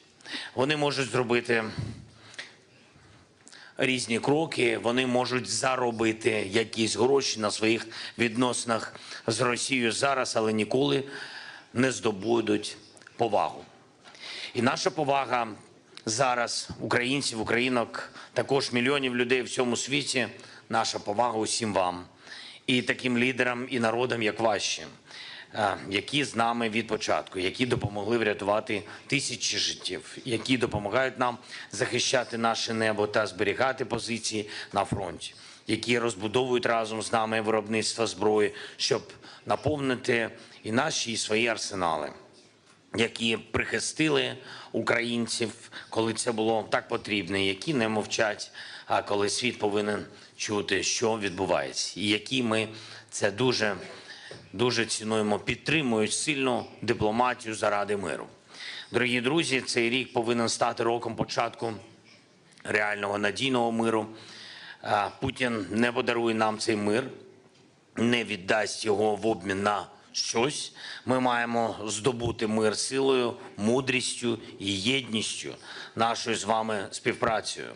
Про мир неможливо просто оголосити за 1 годину, неможливо оголосити за 1 день сьогодні, завтра, післязавтра. На жаль, така реальність. Якщо хтось спробує це зробити, і саме так, без будь-якої опори, це не спрацює, без будь-яких гарантій безпеки це не спрацює. Надійний і тривалий мир – це значно більше, ніж тиша на фронті. Ми пам'ятаємо, що з 2014 року, саме з 2014-го, більше 25 разів Росія порушила режим припинення вогню. До речі, коли генерал Келох був в Україні, я передав йому і передав президенту Сполучених Штатів Америки документ з переліком всіх сізфаєрів, з конкретними датами, які Росія зламала. Тому мир може бути наслідком зваженої дипломатії та абсолютно чітких гарантій безпеки. Перше, війна триває проти України, і тому Україна має бути за столом перемовин. Разом з Європою. Стратегічною мішенью Росії є саме Європа, європейський спосіб життя, а отже її безпека та доля Європи не може визначатися без Європи. Україна, Європа разом з Америкою. Ми маємо бути за столом перемовин навпроти Росії, щоб необхідність миру не була знов заговорена обіцянками про нормалізацію, перезагрузку чи замирення. Друге, завершення війни має починатися з кроків, що відновлюють довіру до самої ситуації, бо довіри до Росії немає. І треба ситуація, в якій говорять про завершення війни. Реальна ситуація. І зараз таким кроком може стати звільнення полонених. Тисяч. Саме тисяч людей, які утримуються в Росії. І частина з них не тільки з 22-го року, а значно раніше, ще з 14-го року. Росія повинна відпустити українців. Україна готова до обміну всіх на всіх, і це справедливий варіант. Третє, Україна і багато хто у світі стверджує, що НАТО зараз є найбільш простим дешевим, надійним способом гарантувати спокій та мир в Європі. І це дійсно так. Це вже готова і ефективна система гарантій безпеки, яка працює десятиліттями та яка не допустила розпалення війни навіть там, де є кордон між НАТО і Росією. А це довгий кордон. Ми маємо чесно говорити, Україна заслуговує не тільки на членство в ЄС, але й на гарантії безпеки, які дає НАТО. І якщо членство в НАТО для України, для наших людей і надалі залишиться закритим, у нас з вами не буде іншого вибору, ніж будувати НАТО в Україні. Тобто забезпечувати таке фінансування, такі контингенти, таке оборонне виробництво, які означатимуть гарантований мир. Чи зможемо ми зробити це самі? Ні. Ні. І я вдячний всім вам, і я вдячний всім нашим партнерам, хто готовий допомагати. Гарантії безпеки – це ключ до миру, і чим надійніше вони будуть, тим довше будуть зберігатися мир.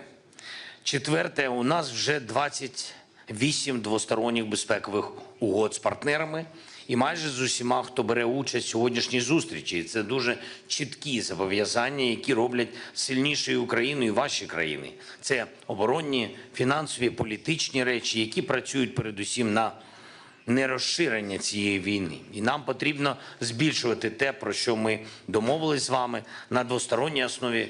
Більше взаємодії, більше оборонного виробництва, більше фінансової стійкості, більш технологічні речі і те, що безпосередньо захищає життя людей, розвиваючи українську протиповітряну оборону. Ми створюємо основу нового європейського повітряного щита. Будь ласка, кожне зобов'язання щодо ППО, воно критично важливе. І на основі цього початкового фундаменту ми разом маємо створити дієву, достатньо для безпеки систему гарантій, для справедливого тривалого миру для України та всієї Європи. І п'яте, ми всі бачимо, яка турбулентність почалась в глобальній політиці. Але будь-які проблеми – це можливості. Збереження свободи в Європі прямо залежить від здатності нас, усієї Європи, стати щонайменше в безпеці незалежними. І ніколи Європа не може дозволити собі відставати в глобальній технологічній конкуренції. Зараз, на жаль, є моменти, фіксується таке відставання. І тільки у єдності, саме як об'єднаний континент, ми можемо це відставання виправити. Не хтось один саме для себе, а європейці разом для Європи, для всього світу. І всі партнери разом заради спільних завдань. 24 лютого не стало щасливим днем для Путіна, і саме тому, що ми всі об'єднались. Українці в своєму домі, європейці на своєму континенті, Америка об'єдналась з Європою. Сімка і всі у світі, хто відчув, яким несправедливим є вторгнення Росії. Зараз варто робити більше, ніж вчора, підтримувати одне одного більше, ніж будь-коли, щоб в цьому році можна було сказати, ми зробили все, що могли і мусили зробити, і ось мир є. Я хочу подякувати всім вам за підтримку, за те, що ми разом. Я пишаюся нашою з вами співпрацею, я дуже пишаюся нашою з вами дружбою. Дякую дуже. Слава Україні!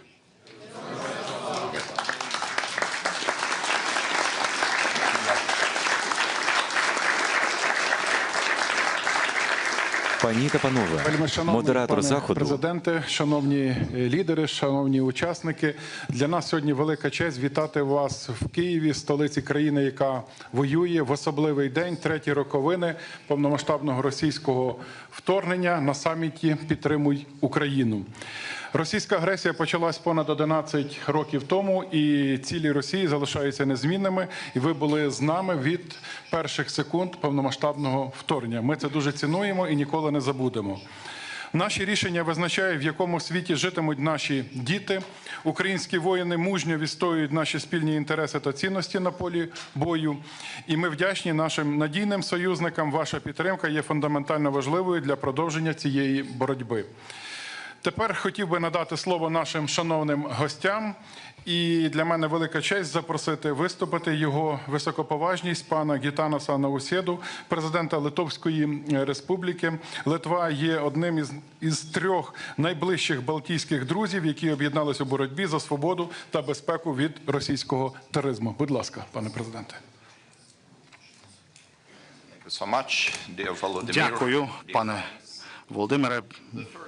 Друзі, третя річниця цієї кровавої війни не принесла якогось полегшення в Україні.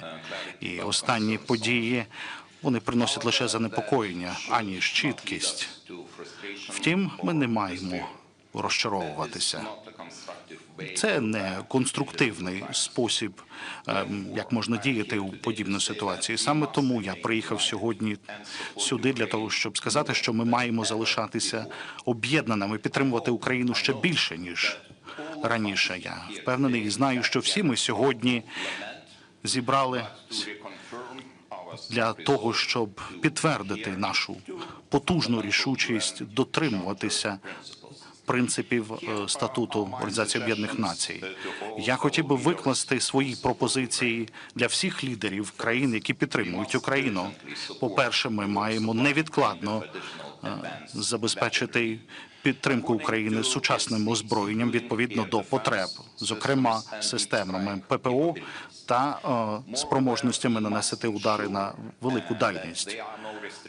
Крім того, маємо переконатися, що немає жодних обмежень на застосування цієї зброї. Литва забезпечить додаткові системи ППО, як ми домовлялися. Далі ми повинні інвестувати у військову промисловість і військово-промисловий комплекс України, і ми маємо робити більше.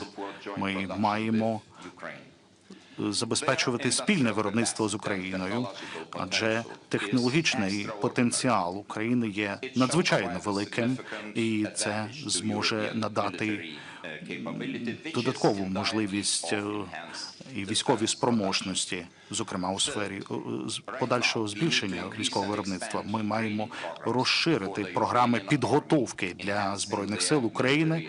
Ми маємо посилити їх військову готовність, бойову ефективність та подальші інтеграції з силами НАТО. Ми маємо провести також ці навчання і на території України. Четверте, сьогодні разом з нашими північними та балтійськими друзями ми будемо надавати як військову техніку, так і навчання для підрозділів рівня бригада. П'яте, ми повинні забезпечити подальше забезпечення військових потреб України, і ми будемо надавати 0,25% ВВП на військову підтримку України. Ми зараз робимо ще більше. Зараз настав час лідерства. Ми, європейці, маємо взяти нашу відповідальність без жодної затримки, адже безпека Європи залежить від безпеки України. Саме тому дозвольте нам прискорити вступ України до Європейського Союзу. Я пропоную дату 1 січня 2030 року. І відкриття перших переговорів, першого кластеру можна зробити вже протягом кількох тижнів. Давайте зробимо шлях України до ЄС невідворотнім. І наостанок я хотів би зазначити, що Україна потребує справжні гарантії безпеки. Членство в НАТО – це найкращий, найбільш ефективний і довгостроковий, і, я впевнений, найбільш дешевий варіант. Цей варіант повинен залишатися на столі для того, щоб посилити переговорну позицію України. Дякую. Пане президенте, дуже дякуємо за ваш виступ. Тепер я запрошую до слова його високоповажність пана президента Анджея Дуду, президента Республіки Польща. Польща є незмінним партнером і оплотом, коли йдеться про підтримку української боротьби. Ми ніколи не забудемо принципову позицію Польщі у 2022 році і весь час після. Прошу. Пане президенте Володимире, ваші високоповажності, президенти, прем'єр-міністри, наші друзі з України, сьогоднішня подія має надзвичайно важливе значення, оскільки вона відбувається у вільному і гордому Києву. Путін хотів захопити Україну за 3 дні, але не зміг це зробити навіть за 3 роки і ніколи не зможе. Це справжня міра рішучості, віри у незалежність українського народу та свободу. Пані та панове, Польща буде продовжувати вести послідовну політику по відношенню до України. Польща допомагала Україні. Ми були першою, хто визнав незалежність України в 91-му році. Ми вас підтримували під час помаранчевої революції. Ми допомагали Україні, коли президент Лех Качинський попереджав світ про можливе вторгнення Росії в 2008 році, коли російські танки йшли на Тбілісі. Я особисто відвідував Київ разом з президентом Науседою 23 лютого 2022 року. Буквально за кілька годин до початку повномасштабної агресії Росії для того, щоб висловити солідарність з Україною і для того, щоб продемонструвати польську допомогу у складні часи. Саме тому я хочу вас запевнити, що ви завжди можете розраховувати на Польщу і що ми ніколи не полишимо демократичну та незалежну Україну. І ми також продовжуватимемо послідовну політику по відношенню до Росії. Ми завжди попереджали про справжні наміри Кремля. Більше того, ми є серед тих країн, які відчули дух російського імперіалізму, і ми попереджали світ роками, до чого це зможе призвести. Більше того, ми попереджали Європу про збільшення залежності від енергоносіїв з Росії, бо ми чудово знали, що це лише ще один тип зброї, яка використовується Москвою. На жаль, ми виявилися правими. І хоча наш голос не був почутим, але цей свіжий досвід і пам'ятаючи про нашу спільну історію, ми в Польщі будемо продовжувати послідовно дотримуватися нашого підходу до Сполучених Штатів. Не буде кращого гарантора безпеки, ніж Північно-Атлантичний альянс. І з Сполученими Штатами як одного з цих ключових членів. Саме тому протягом свого перебування на посаді я постійно висловлювався за підвищення присутності Сполучених Штатів в Польщі та в Європі. Ми при цьому не забуваємо той факт, що не буде сильного НАТО без сильної Європи. Таким чином, як президент Польщі, я пропонував минулого року підвищити витрати на оборону принаймні до 3% ВВП усіма країнами-членами НАТО. В Польщі ми вже витрачаємо майже 5% ВВП, оскільки ми знаємо, наскільки важливою це є для нас, для нашої безпеки і для нашого регіону Європи. Лише військово потужна Європа може надати допомогу Україні і надати надійні безпекові гарантії. Пані та панове, в цей день, коли ми згадуємо про повномасштабне вторгнення Росії до України, я хочу наголосити, що всі ми тут хочемо миру. Але той мир, який ми намагаємося отримати, має бути справедливим, довготривалим і має основуватися на гарантіях безпеки. Більше того, Україна має бути представлена від самого початку офіційних переговорів. В іншому випадку недовготривалий мир швидко перейде у нову війну, можливо, навіть більш кроваву. Дякую. Дякую вам дуже, пане президенте. А зараз я радий запросити до виступу його високоповажність пана Франка-Вальтера Штайнмаєра, федерального президента Федеративної Республіки Німеччина. Німеччина – незмінний лідер у реалізації найбільш важких завдань на підтримку України. Ми цінуємо це та розраховуємо на вашу подальшу роль лідера. Будь ласка.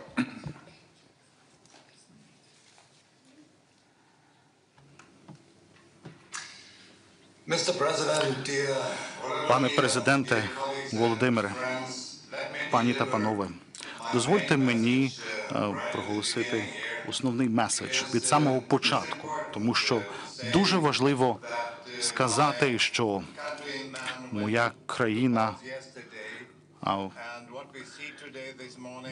ми мали вибори вчора, і сьогодні ми бачимо, що є переважна більшість німців, які проголосували за демократію, за Європу, за Україну, яка боронить свою демократію. І, що є більш важливо, німці не забули, що сталося 3 роки тому. Ніхто з відкритими очима і з відкритим серцем не може заперечувати правду. Саме Росія розпочала цю війну. Саме Росія відправила танки на Україну 3 роки тому. Саме Росія хоче знищити Україну і загрожує вільній і демократичній Європі. Таким чином, шановні колеги, що відбувалося протягом останніх кількох тижнів? Росія, можливо, отримала якусь можливість щось передати Білому домі, але легітимності вона при цьому не отримувала. Нічого з того, що вона робила протиправного, не стало відповідним до закону. Ніщо не є забуто. Чи хтось може дійсно подумати, що якісь розмови чи заяви можуть якимось чином порушити нашу рішучість, щоб ми стали зробити неправильний вибір? Ні. Якраз останні кілька тижнів посилили нашу рішучість як європейців, більш ніж це було раніше. Ми маємо стояти за наші цінності і за Україну. Протягом 3 років народ України боровся за свою свободу кожного дня, кожної ночі. Ми повинні зробити все можливе, щоб мужність і пожертва українців не були просто так. Ми повинні зробити все можливе для того, щоб Україна досягла справедливого та довготривалого миру.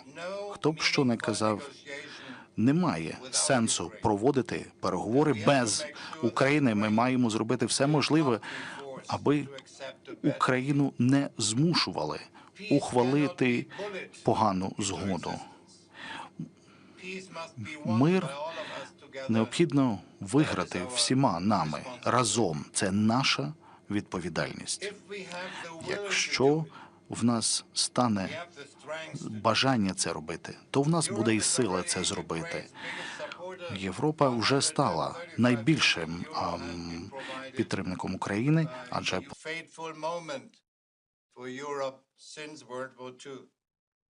The people of Ukraine and the people of Europe expect us to uphold Ukraine's freedom and the security of Europe. Germany must be a strong partner for Ukraine and a strong pillar in Europe throughout the coming weeks. The democratic leaders of Germany are aware of their great responsibility, and I will hold them to their words. You can count on Germany. Thank you so much. Дуже дякуємо. Маю приємність надати слово його високоповажності пану Едгарсу Ренкевичсу, президенту Латвійської Республіки. Ваша країна ставить дуже високу планку у хоробрості та силі у підтримці України та протистоянні російському імперіалізму. Прошу, пане президенте. Thank you very much, dear President Zelenskyy, dear Volodymyr, Excellencies, dear colleagues, friends. Exactly 3 years ago, as a Foreign Minister of Latvia, I was here in Kyiv when Russia started its unprovoked, brutal invasion of Ukraine. And it was already clear then that Ukrainians will resist. I think that today we admire the brave Ukrainians for their fight. We stand with Ukraine, we support Ukraine, and I think that we all see that Ukraine has shown the world true resilience in its fight for the good and in its fight for its people. But it has also come at a great cost. People kidnapped and tortured, lives lost. Thousands of Ukrainian children have been abducted and are forced to live in Russia or occupied territories. And it is absolutely clear that it cannot be left in vain. Ukrainians deserve just peace. Ukraine must be at the negotiation table, not on the table. Europe must be at the table as well. As you said yesterday, dear Volodymyr, this is our table. And we must ensure that Ukraine is strong and independent. Russia is contained and deterred. Borders are not changed by force. Europe takes full responsibility for its security by investing in its own defense.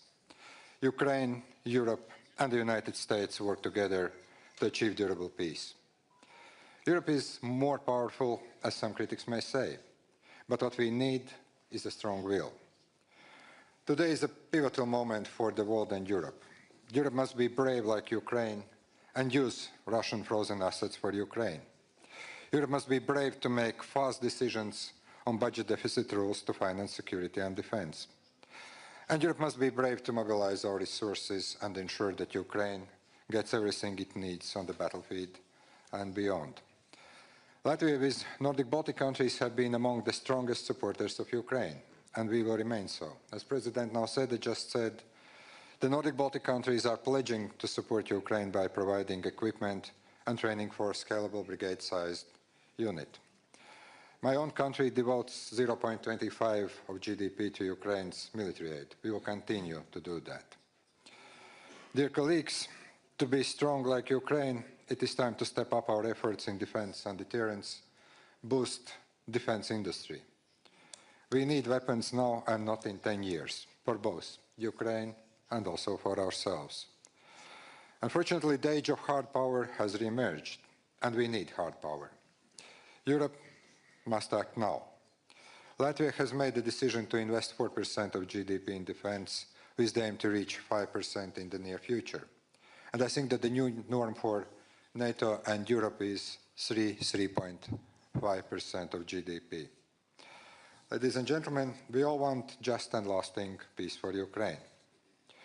In order to achieve this goal, we need the United States, its commitment and goodwill.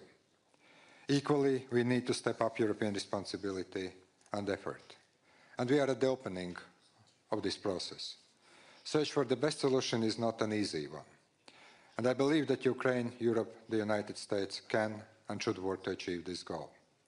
We sometimes have disagreements, we sometimes have harsh rhetoric, but it is important that we all search for solutions. If we try hard, we definitely are going to succeed. Slava Ukraini! Дуже дякуємо, пане президенте. В Україні лунає повітряна тривога. Ми пам'ятаємо, що ми зараз живемо у час, військовий час, тому ще раз хотів це нагадати. І прошу взяти слово його високоповажність пана Петра Павла, президента Чеської Республіки. Чеська підтримка надзвичайно важлива. Ми цінуємо чеську артилерійську ініціативу, яка є успішною та інноваційним інструментом, який підтримує нашу боротьбу. Прошу, пане президенте. Thank you. Dear Volodymyr, dear colleagues, heads of states and governments, European Commission and European Council, it's great to see us all around the table, both physically and online, in support of Ukraine. For all of these 3 long years, when Russia is waging a full-scale war against Ukraine, I have no doubt that the ultimate goal of this aggression has always been to wipe Ukraine as we know it off the map. Yet the resilience of the Ukrainian people has proven to be unbreakable, and it deserves not only our admiration, but also our full respect. We all sincerely want a peace in Ukraine and for its people, but not a peace at any cost. A peace built on the humiliation of the victim, one that rewards Russia for its aggression, would not be a true peace. It would be a betrayal. We Czechs know all too well what such a betrayal feels like, having experienced it with the 1938 Munich Agreement. Any deal must be negotiated and accepted by Ukraine. It is obvious that every negotiation must begin with a clear recognition who is the aggressor and who is the victim. No room for ambiguity here. Volodymyr, you were democratically elected by the Ukrainian people, and your legitimacy remains unquestionable. As Ukraine is fighting every day for its survival, this is neither the moment nor it is practical or just to weaken leadership, but rather to ensure stability and resilience. And you, Volodymyr, are a symbol of this resilience. It is our collective duty to help Ukraine resist and prevail in this war. Without peace in Ukraine, there can be no lasting peace in Europe. We need to get ourselves together and to act now. Deterring Russia is the only way forward. Today, I would like to stress 5 points. First, we must collectively continue helping Ukraine build up its own robust defense capabilities. And Czech companies are already contributing and will do its part in the future as well. Second, it is crucial to continue with military supplies to Ukraine. In this regard, the ammunition initiative and all other similar initiatives have proven effective. Third, I fully support the idea of a joint EU loan by providing arms to Ukraine and for further macroeconomic further macroeconomic aid. Fourth, the process of Ukrainian accession to the EU and incorporating Ukraine into the European single market must accelerate. And fifth, we must ensure that Ukraine is in the strongest possible position for negotiation with the ultimate goal of a future NATO membership. Too much is at stake. Either we allow our sovereignty to erode piece by piece and fade into irrelevance, or we manage to step up and never to be sidelined again. Dear colleagues, I'm confident that Europe is stronger and more capable than we often realize. Dear Volodymyr, let me reaffirm that Czechia will continue supporting your country by all necessary means. We will stand with Ukraine. Slava Ukraine. Дуже дякую.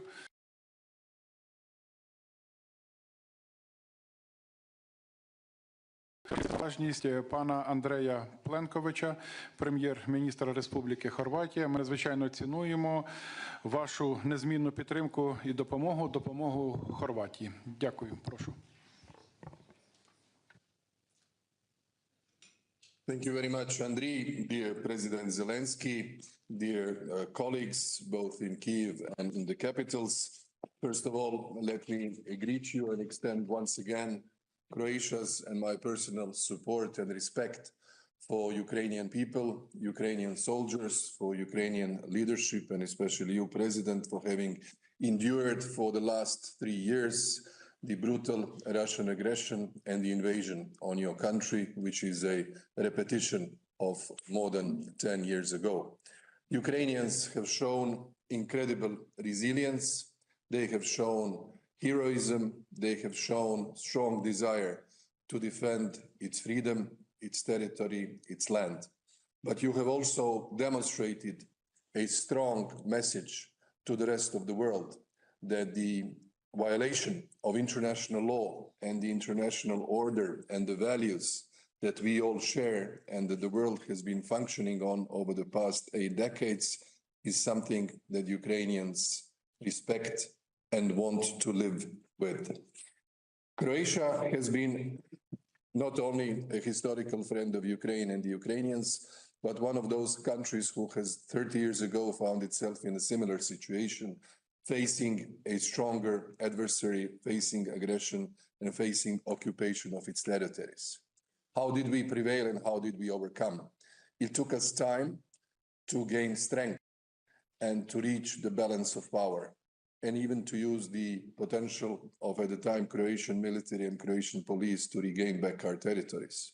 The other part of occupied territories we reintegrated peacefully with the help of the United Nations mission in Croatia, the only 100% successful mission of this kind, reintegrating the territory and ensuring Croatia's territorial integrity.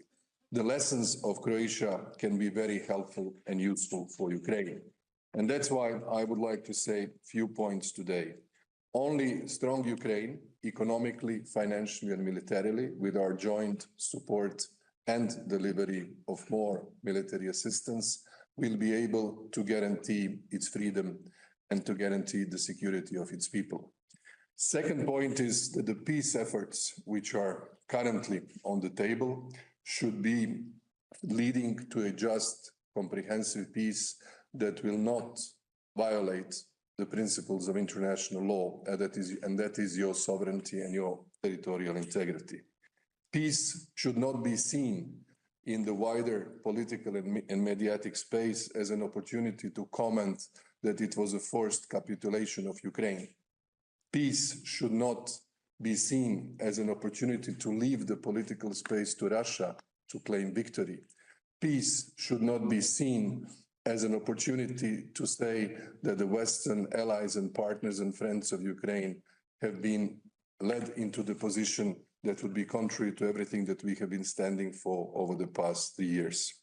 Peace should be stopping the killing, but should immediately include the plan of the reintegration of your occupied territories. That is the just way to continue. That should be the way where the European Union should voice and articulate its strong stance. Slava Ukraini, and thank you for being with you today, and thank you for Ukrainians for showing us the strength and the thrive for freedom. Дякуємо, шановний пане прем'єр-міністре. Мені зараз дуже приємно запросити до слова його високоповажність пана Олександра Стуба, президента Фінляндської Республіки. Підтримка Фінляндії є дуже цілеспрямованою та ефективною. Дякуємо вашій країні за послідовну і непохитну позицію. Ви добре знаєте, що означає жити поруч з Росією. Будь ласка. Thank you very much. Volodymyr, given that I'm sitting here next to you, this is more of a personal address than anything else. You see, I think we in Finland understand exactly what you're going through. We have 1,340 kilometers of border with Russia. In November 1939, Russia attacked us, completely unprovoked. We fought 2 existential wars against Russia. The first one was the Winter War. It lasted only 105 days, and we were able to hold the line.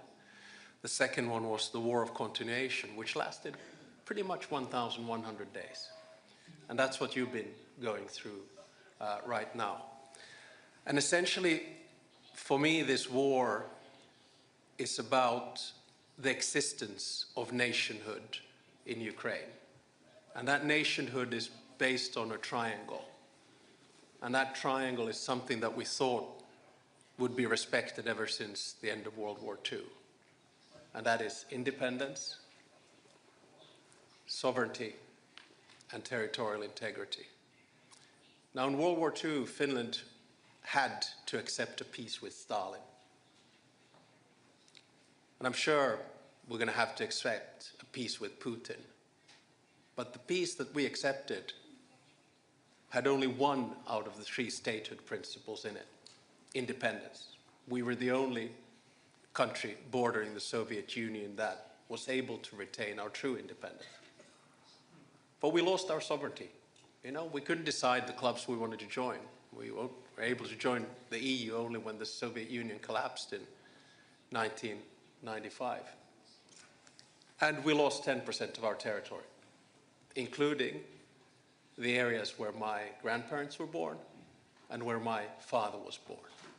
Now, the only reason I'm saying this is that the support that you will see from the Finnish public, and I think from all around this table, is the support of identity and historical experience. Now, my big point is that there seems to be some misunderstanding about what is going on here. Russia obviously started this war, but remember that it started this acquisition of territory and spheres of interest already in 2008 by attacking Georgia. And then in 2014, by annexing the Crimean Peninsula. And then at the end of the day, we are now here to commemorate the 3rd anniversary of the beginning of the full-scale war, but the war has been going on for pretty much 11 years, ever since 2014. And a lot of people don't understand that this is not only about Ukraine, but this is also about Europe. This is also about the United States. This is also about international law. And at the end of the day, it's about the world order. So if we now allow Russia to do what it wants to do, in other words, stop the existence of a Ukrainian state, then it's not only Ukraine that has lost, it's Europe that's lost, it's the West that has lost, and also the United States that has lost. And for those who doubt about this, let me say one thing very clearly. You cannot trust Putin. You cannot make a deal with Putin, because that means basically a deal also with China. I also say that for those who doubt, the only way in which Ukraine is going to fully win this war is that we continue the support that we have given you from the beginning. And I also say that if Russia gets what it wants now, trust me, it's not going to stop with Ukraine. We know that Putin will continue because his mind is one of imperialism and spheres of interest. So self-evidently, Finland will continue to support Ukraine for as long as it takes. We're the 5th biggest donor, GDP per capita. Let me finish off, however, by saying that I think in the past 2 weeks, we've been sort of a little bit lost. A new American administration has come in, and we have heard conflicting messages. I believe that we need to take the initiative back. And by that I mean to say that there needs to be something concrete on the proposal, on the table. So let me propose today something that I've spoken with you about and with many around the table. It's not a peace plan, but it's a sketch of a process. And that process, in my mind, goes very simply in 3 phases. The first phase is before the actual ceasefire. This is the phase when we put maximum pressure on Russia, including sanctions, including using the frozen assets, and of course, including continuing the military support for Ukraine. This is also the time when I think European leaders need seriously talk about security arrangements. And of course, the lead comes from Ukraine. You have the biggest land force and most experienced land force in Europe. But there needs to be support from Europe, and the backstop needs to come from the United States. All of this needs to be settled before a ceasefire is brokered, whether that's Easter or whenever, we don't know. The second phase is the ceasefire phase. And the ceasefire basically means that there's a contact line, probably monitoring thereof, but it also means that 2 things are put into place. First is a negotiation on the actual agenda and modalities of the peace process, because there is no peace process, there is no agenda, there are no modalities. And the second one is, of course, confidence-building measures, which were mentioned here a little bit earlier, exchange of prisoners, returning the kidnapped children, etc., etc. This is the second phase. Then only begins the third phase, and we're far, far, far from it. And that is the actual peace process. That's when there is conversation about territory, that's when there is conversation about reconstruction, and that's when there is conversation about unraveling the sanctions. Having said all of that, very conditional by the way, having said all of that, I think we need to make clear to the Russians and everyone else that there are a few things that are completely off the table in these negotiations. One is EU membership. It is not Russia who decides on EU membership. It is the European Union who does that. 2 is NATO. It is not Russia that decides on NATO membership. It is the alliance itself. 3 is Ukrainian defense. It is not Russia that decides on what Ukraine has by its border, when, where, and how. And 4, European security arrangements or order. It's not Russia that decides on that. We already have a European security order and should stick to it. So those are off the table. And let me just finish off, because I do think this is such an important day, and I was watching all the colleagues on Maidan Square and the rest of it. But I do think this is a day when we have to honor the fallen Ukrainian heroes. I also believe that this is a day where we have to face the fact that Putin has lost this war, in a sense that we will see a European Ukraine, we will see eventually Ukraine in NATO, we've seen a unified European Union, and hopefully a stronger transatlantic alliance in the long run. And on a day like this, I think it's time to pave the way for a plan for Ukrainian victory. Slava Ukraini.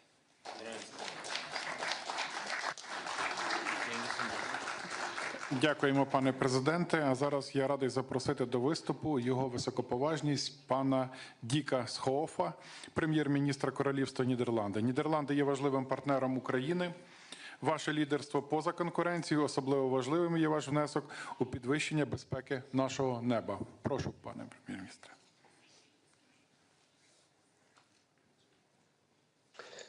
Thank you. Mr. President, dear Volodymyr, colleagues, ladies and gentlemen. One of my first international trips after I became Prime Minister of the Netherlands last summer was to Zaporizhzhia, was to Ukraine. It was an experience I will never forget. I spoke to veterans, I visited an underground school, and I saw with my own eyes the devastating impact of war. But what struck me above all was the bravery and the resilience of the Ukraine armed forces and the Ukrainian people. For 3 years now, you have resisted the most brutal and fierce attacks by the Russian aggressor. Fighting for freedom, fighting for independence, fighting for the right to shape your own future. The government and people of the Netherlands admire you greatly for that. The purpose of that first visit was very clear: to reaffirm that the Netherlands stand with Ukraine and that we will continue to do so. But today, I can only repeat that message, also on behalf of His Majesty the King. Ukraine can count on our unwavering military, financial, and political support, now and after the war, when justice must be done and Ukraine must recover. So it's good to see so many of you today. It shows that support for Ukraine remains strong and widespread. Today marks the start of the 4th year of the terrible war. Let us hope that it also marks the beginning of the end. In the past few turbulent weeks, we have been face to face with history. None of us can predict what will happen over the next few weeks and months. But whatever that may be, for the Netherlands, there can only be one outcome. And that is a just and lasting peace, both for Ukraine and for Europe. That means a peace that not only ends hostilities here and now, but also guarantees a safe future. That's why it's so important that Ukraine remains strong on the battlefield. Because we need peace through strength and not the enduring threat of war through weakness. And furthermore, it's crucial that your voice and our voices are heard in the negotiation process. Nothing about Ukraine without Ukraine. Nothing about Europe without Europe. Thank you, Volodymyr, for inviting us to this summit. Thank you all for attending and showing your support. Let's keep working together towards the best possible outcome. Thank you, and Slava Ukraine.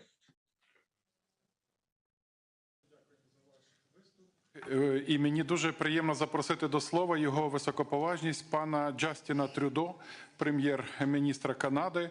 Канада займає особливе місце в серцях українців.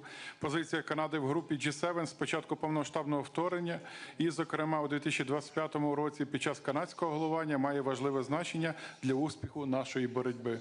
Прошу, пане прем'єр-міністре. Bonjour, mes chers amis. Good morning, everyone. Thank you to my fellow leaders for your timely and salient remarks. And above all, thank you, Volodymyr, for hosting today's summit and for your courageous leadership as the duly elected democratic leader of this great nation. Since the start of Russia's full-scale illegal war of aggression 3 years ago, you've shown remarkable personal bravery, resilience, and resolve, a defiant spirit mirrored by the unbreakable Ukrainian people. You continue to inspire me and tens of millions of my fellow citizens back home in Canada. But let us be frank, you and the Ukrainian people should never have had to endure even a single day of this unjustified, brutal war, let alone 1,096 of them, or more accurately, over 4,000 of them since Russia illegally seized Crimea back in 2014. This is not a conflict Ukraine wanted, provoked, or asked for in any way. This is a war started for one reason and one reason only: Russia's desire to erase Ukrainian history and expand their empire.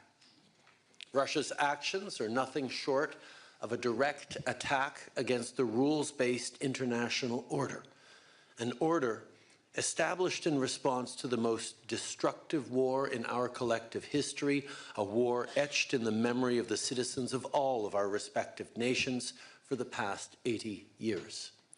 An order which, albeit imperfect, ushered in the most peaceful and prosperous era in the history of humanity.